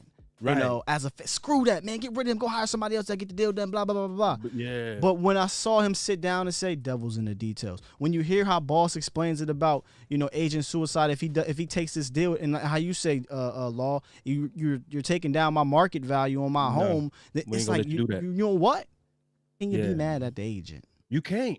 The agent is it's tough because I was one of those guys like get somebody else to get the deal done. But if you get somebody else that does take that, then it's the same thing we're talking about. It's going to affect everything. Yeah, it's going to affect everything. Think about this though, fellas. Dak told the Joneses what was really going on when he switched agencies before that contract time was coming up. When he switched from his agent and he went to Todd France, he was telling the Joneses, I'm gonna get paid and we're gonna stick our foot in the ground and we're not moving. The Joneses should have knew it when he fired his agent with them. That was the writing on the wall. And they could have did it. They could have did it 2 years ago. Right. And that's telling him. That was Dak telling them, I played y'all's game for 4 years. I did it the right way. Y'all still playing with my money. Y'all still fooling with me. So now guess what? I'm coming hard in the paint. And see, Dak actually stuck it to them. They try. See, we all saw the movie Casino. They was digging a ditch one time in the movie, and then they end up beating them up and throwing them in that ditch and killing them. That's what happened to the Joneses. They played an ugly game with this tag, and it was dirty all the way to the end, right? Dak even signaled, man, let's get this done. They didn't want to get it done, bro. Oh, we ran out of time. We ran out of time. The facts came in late. No, they wanted to the fax machine was broke. They making so much money on publicity. It shows you that publicity money kills cap money. Like we out caring about 40 million. Colin Cowherd said this 3 years ago. This is 3 years ago. He said the Cowboys are making 125 million on the brand of Dak a year. That's $1 billion in 10 years. Let me play devil's advocate. That's 3 years ago. On the other side. On the other side, because like I said, one side of me is like, man, screw the agent. The other side, I'm listening to you, and I'm like, damn, that's a good point. Yeah. Now, we don't know these players in the sense of the details of the contracts, but Todd France, he did have 3 other players on the franchise tag that didn't get a deal done. Yeah, good point. I don't know the details though, so I don't want to speak too much on that, boss. I can go too heavy on it either, but I say this. See, good point, Brian. I say this: if you really look at it from just money, the tag is something that owners used to use to buy time. That was the original design of the tag. Is we need more time. Yeah. Right. Now it's a weapon. But see, what's happening is those owners are stabbing themselves. Because see, if you can get, I like how Shannon said it, if you can get to the other side of that moat and swim through those alligators and take that risk, you greatly double your money a lot. Like, for instance, that's why I said Dallas lost $50 million, because all you got to do is look at $30 million where you could have signed them compared to where you're going to have to sign them around 40 now. The difference is called opportunity cost, which is that 10 million, right? That's what games and playing games did. So I looked at, and I got in a real bad fight with West Coast over this on the phone. Real bad fight. I first dog fight, man, shut up, man, like going off. Because I said Dak need to play on that tag. He didn't want to hear it. He was like, no, boss, no. Boss, with that they not gonna sign him. When he got hurt, Law was I ain't never seen Law snap. He got hurt. What? I told you. Never paid on that contract. But this the deal, though. This the deal. Damn, I felt the deal, though. Yeah, I went They ham. won. Dak ham. won. I said Dak got probably one of the best receivers as his number 3. His line looking good. Dak go out there and put up numbers. And all you really needed, like what you have, is about 5 or 6 games to build a case on your greatness. When he injured himself, he was on pace for 6,600. How many games did it take for Jimmy Garoppolo to get paid? 6. Right? So you got Dak on an all-time pace. You had to pay him $31 million. All the leverage was at Dak.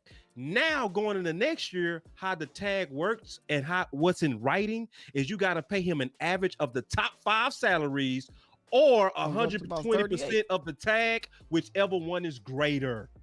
So that means his bottom price now is $38 million. Starting talks. Yeah. So you dug a ditch but you Right. failing it, Joneses. Yeah, you dug it yourself, You and now dug it y'all crying. yourself. I'm not showing here's this pro. and you know what else, boss? Now and because they dug it themselves, and now they want to jump in the media and cry the blues. Yes. Now they want to use the media to get That's their them weapon. back on the team That's and their get the fans back on their side because they know they messed up and dropped the ball in these negotiations. So what's the first thing they do? Oh, well, damn, this costs a lot of money. We gotta pay everybody. We got to get this defensive player. We need defense, don't we? You saw we needed defense, so he's got to be able to let it for everybody so we can. That's how they spend that BS, and that's why they bogus. And they see, give this him is- the Bob Lilly Award. Here you go. Hey, this the saddest part too. We were This talking the about saddest part. that. Stupid. You pausing in the Joneses are pausing in the waters that they trying to sell as good water, Snake oil. right? So you can't tell me, oh, when you're a Dallas Cowboy, you should take a price cut because you're gonna be rich just because you was a Dallas Cowboy for life. But boss, But you pausing the fans that's supposed to support me after I'm done. but boss, Like if you look at Zeke, I'm almost finished real quick. wait. The hate on Zeke now. Do you remember how everybody was geared up to shoot him over Pollard last week? Everybody was geared up to shoot him, right? That started because of the holdout. That's now because when you look at the people that talk about Zeke now, you know what they talking about? Mr. 90 million. That's because the Joneses use the media to make him look greedy. So now people don't love Zeke like they used to. You got to listen to this show to get the truth. You got to listen to those of us who not compensated. You know, we not insiders like that. We gonna just tell you what's up. You know what I mean? I think the Zeke discussion is a little bit different in the sense of due to the position he plays. Yeah, it's a high profile. Yeah, But I just think that they pause because I look at the energy on social media. And like when you hear like the lady that came in, we can't pay our defense if we play Dak 40 million. See, these are all talking points that have been fed to us by them. Like James said, we gotta pay this defense. Like, and nobody can tell me. Let's just be honest. When Emmett came out and said Dak need to take him about 28 million, they got in his ear. bro, that was a obvious. You was paid off by the Jones, and I don't mean like That's the Joneses are getting in there. Go ahead, Emmett. yeah, because it's on record that gets commercial real estate deals from Jerry, bro. Yeah. So you went out there and you sold your soul. You really did to throw our quarterback under the bus. You made him look greedy. And here's the bad thing about it, because he comes back later this year and says Dak needs to get his money. Man, you know how that goes. Hey, boss. I know you know since you got you like that revisionist history going back. Yeah. You know one person that never opened their mouth about, hey, Dak should get his money and Dak not get his money or take the pay cut. Remember Moose Johnson when they paid him that 40 mil? You teaching me. Go ahead. Yeah. Oh, yeah. Moose Johnson. Hey, it was in 96. He got that big payday. Hey, he didn't have to sit out, hold out, even have to even look under the rock. They said, okay, we're going to make you the highest paid. He was pretty much one of the highest paid running backs in the National Football League out of the fullback role. Things were a bit different back there. I didn't know that. These guys don't know how to operate under the free agency period. But you talked about how, it's a privilege to play. They always push this the whole what we can do for you, right? We can the off-field marketing. The problem is the players. When you got a player like Jalen that bought into it, he feeding it. He adding fuel to the fire. But here's the thing. He goes right. You need a preach button. I agree with you, Scott, but it's not just the active players. You got to look at a lot of the older players feed that too. They push that narrative more than anything else, that it's a privilege to play in Dallas. Listen to them. Yeah. Listen, The privilege. This is honestly why I gotta take my hat off. Listen, Sure, but they not getting any paychecks. I'm taking my hat all the way off for one of y'all guests. Yeah. No, they are. Darren Woodson. Darren Woodson is one of the only few that says the honest to God truth on the disrespect of Dak. And he still work with them. That's true. I love Woodson for that because let me tell you, this is what I see. It might be a conspiracy theory. But when you in commercial real estate and you speak against the Joneses, you are cutting off one of the hands that can feed you. Yeah. But he's saying, I'm not going to be your pawn to turn the fans against our quarterback. Because when Emmett said that, Woodson came right behind him and said, no, man, they need to pay him. He said, I look down from my office and I watch him. He is the first one out at practice. He's the last one to leave. And this was the biggest compliment, bro. When he said he has the work ethic of Irvin, I about ran out.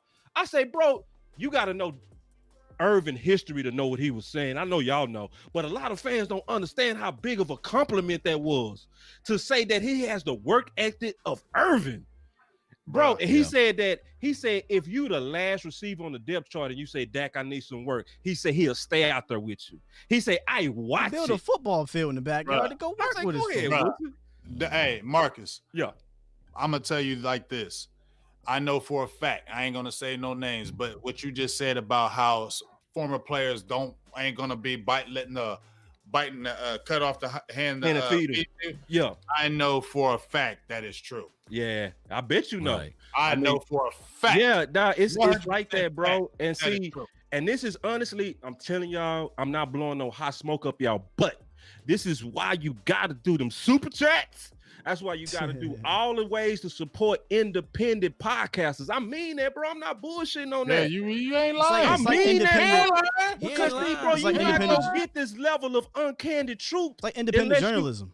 Yeah, this is independent, bro. And I do understand the pressures of being paid because Jerry himself is a media magnet as a business. So if he goes and visits you every Tuesday, you go walks off because everybody waiting to hear what he got to say.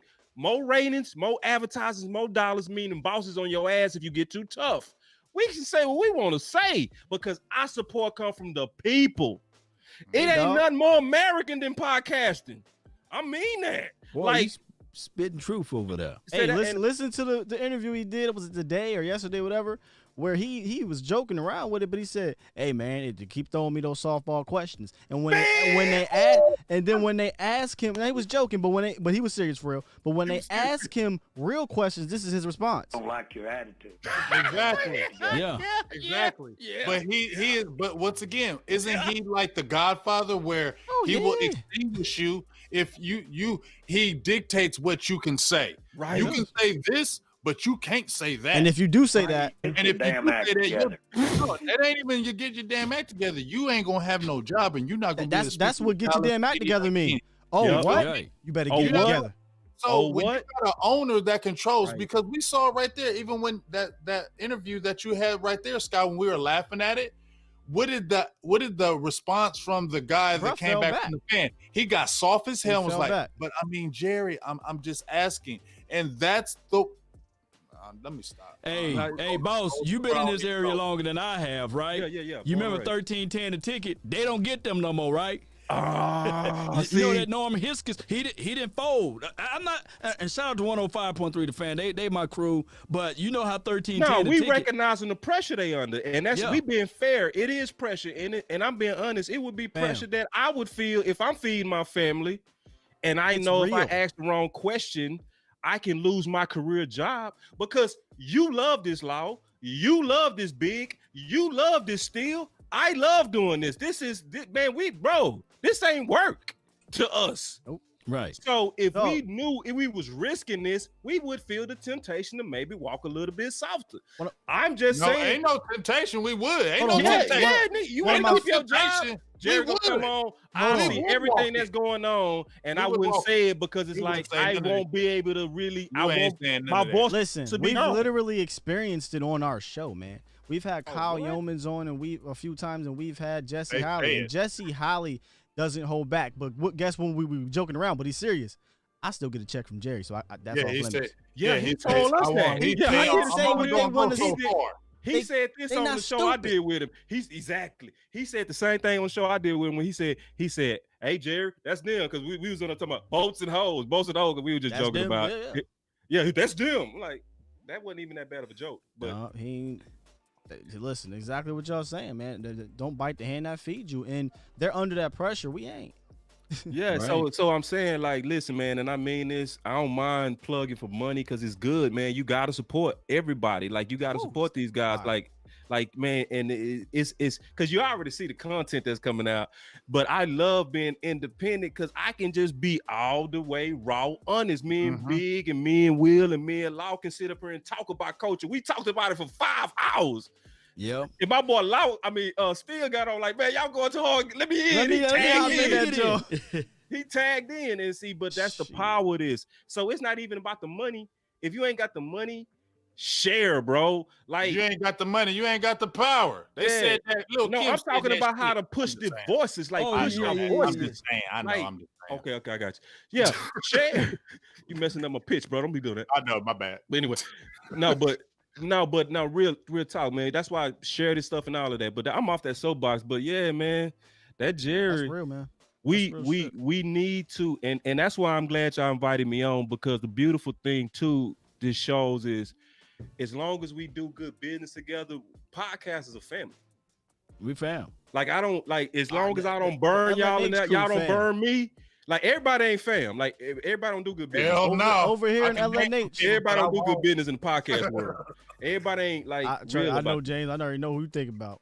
I got some names, but the fact, it felt good. My boss hit me up. My boy Law say, what about boss today? And me and Big Game was talking, and Big was like, hey man, we've been trying to do a show for 3 days. He said, let's do it Tuesday in the hype. I said, I'm on the hype. I knew once we got you today, we was gonna go and it was gonna be fire, and it did not disappoint. Law called it. Law said it's gonna be an explosive. He said, I knew it from the rip. Yeah, man. It's too much experience, man. We all good, bro. Like, everybody on here, I've got great respect for. Like I've independently done shows with everybody on here, and every time, every one of us go hard. And what happens in the podcast game is we have to keep our ear to the ground, and we really all become like Dallas Cowboy experts, more than the experts. The only thing we lack is insiders. Fam, I'm not even going. I don't brag too much, but you damn right I'm a goddamn Dallas Cowboys expert. You know how much work we put in? I know about the Cowboys, like you said. The only thing we don't have is being down there. And if we had the insider, it's over. And to a degree, we do. Because honestly, before we go into y'all actually do. We do got some inside stuff though. But Big Game James, Boss, but not Sky. Insider. Ain't nobody touching this shit, and y'all know it. Hey, that's everybody. Hey. For us to move around and operate, we gotta pay for it. Right. We go out to Oxnard, we gotta pay for it. You know, all them insiders, they get to walk around for free. Now, by our name and affiliation and association and no deviation, sometimes they let a little law get in there. And also they let Big Game James get in there. Because they recognize the real. That's because they recognize the greatness. So when they see us out there, they say, hey, dog, look here. Come on over here, man. Watch them guys. Don't let them get tickets. Don't let them get tickets. Don't let them get tickets. You let them get tickets, we ain't gonna have a job. Hey, before we get out of here, boss, because people are asking, you got a show. Let them know where they can find your show at, man. Yeah, man. I just started posting on YouTube, so go ahead and go over there. Oh, wait, what? I didn't know this. Yeah, man. Don't go over there right now. It ain't that pretty yet, man. You know how it is. You just started last year. I remember your first stuff. Now it's like, ooh, but then I'm on that. But YouTube, it just kicked off for me last week, but the Boss Cowboy Sports really been popping on Facebook. Yeah. That's where you really, really go get a lot of traction. I'm doing a show tomorrow. My guest is going to be Coach Dennis. We're going heavy into strength and conditioning because that's the number one area that we see as the breakdown of the Dallas Cowboys. So, yeah, that's where you'll be able to find me. And then I do shows with Big Game James on Saturday. We call that the last word, the final thoughts before the game. And then, you know, I rock with Law whenever we can, you know, because he driving that podcast. He on it 24/7, so is Will. But like, as you can see, we all a brotherhood, man. It ain't no vision between us all. And that's where you'll be able to find me, Boss Cowboy Sports, mainly on Facebook and now YouTube. And it's going to be growing. Yes, sir. Indeed. Yes, sir. And make sure y'all support everywhere, man. Law Nation, Boss Cowboys, Silver Blue Nation, Dallas Cowboys Network. I think we've earned this button today. So come on, rock with the nation, baby. Press that thing. Hell yeah. Appreciate y'all in the chat. I was waiting for that button. I saw you too, bro. You were hurt. Hey, I love y'all. I'm doing some training videos, one-on-one, man. We got to show some technique. I heard that you was a DB, so we're going to have to get some. I got a guy It's in the Cedar Hill area. I'm gonna hit you up. Hit me. Hey, shout We out to doing everybody that. in the chat. Shout out to Hit me. donation, all the members, all the subs. Appreciate y'all, I heard man. Salute.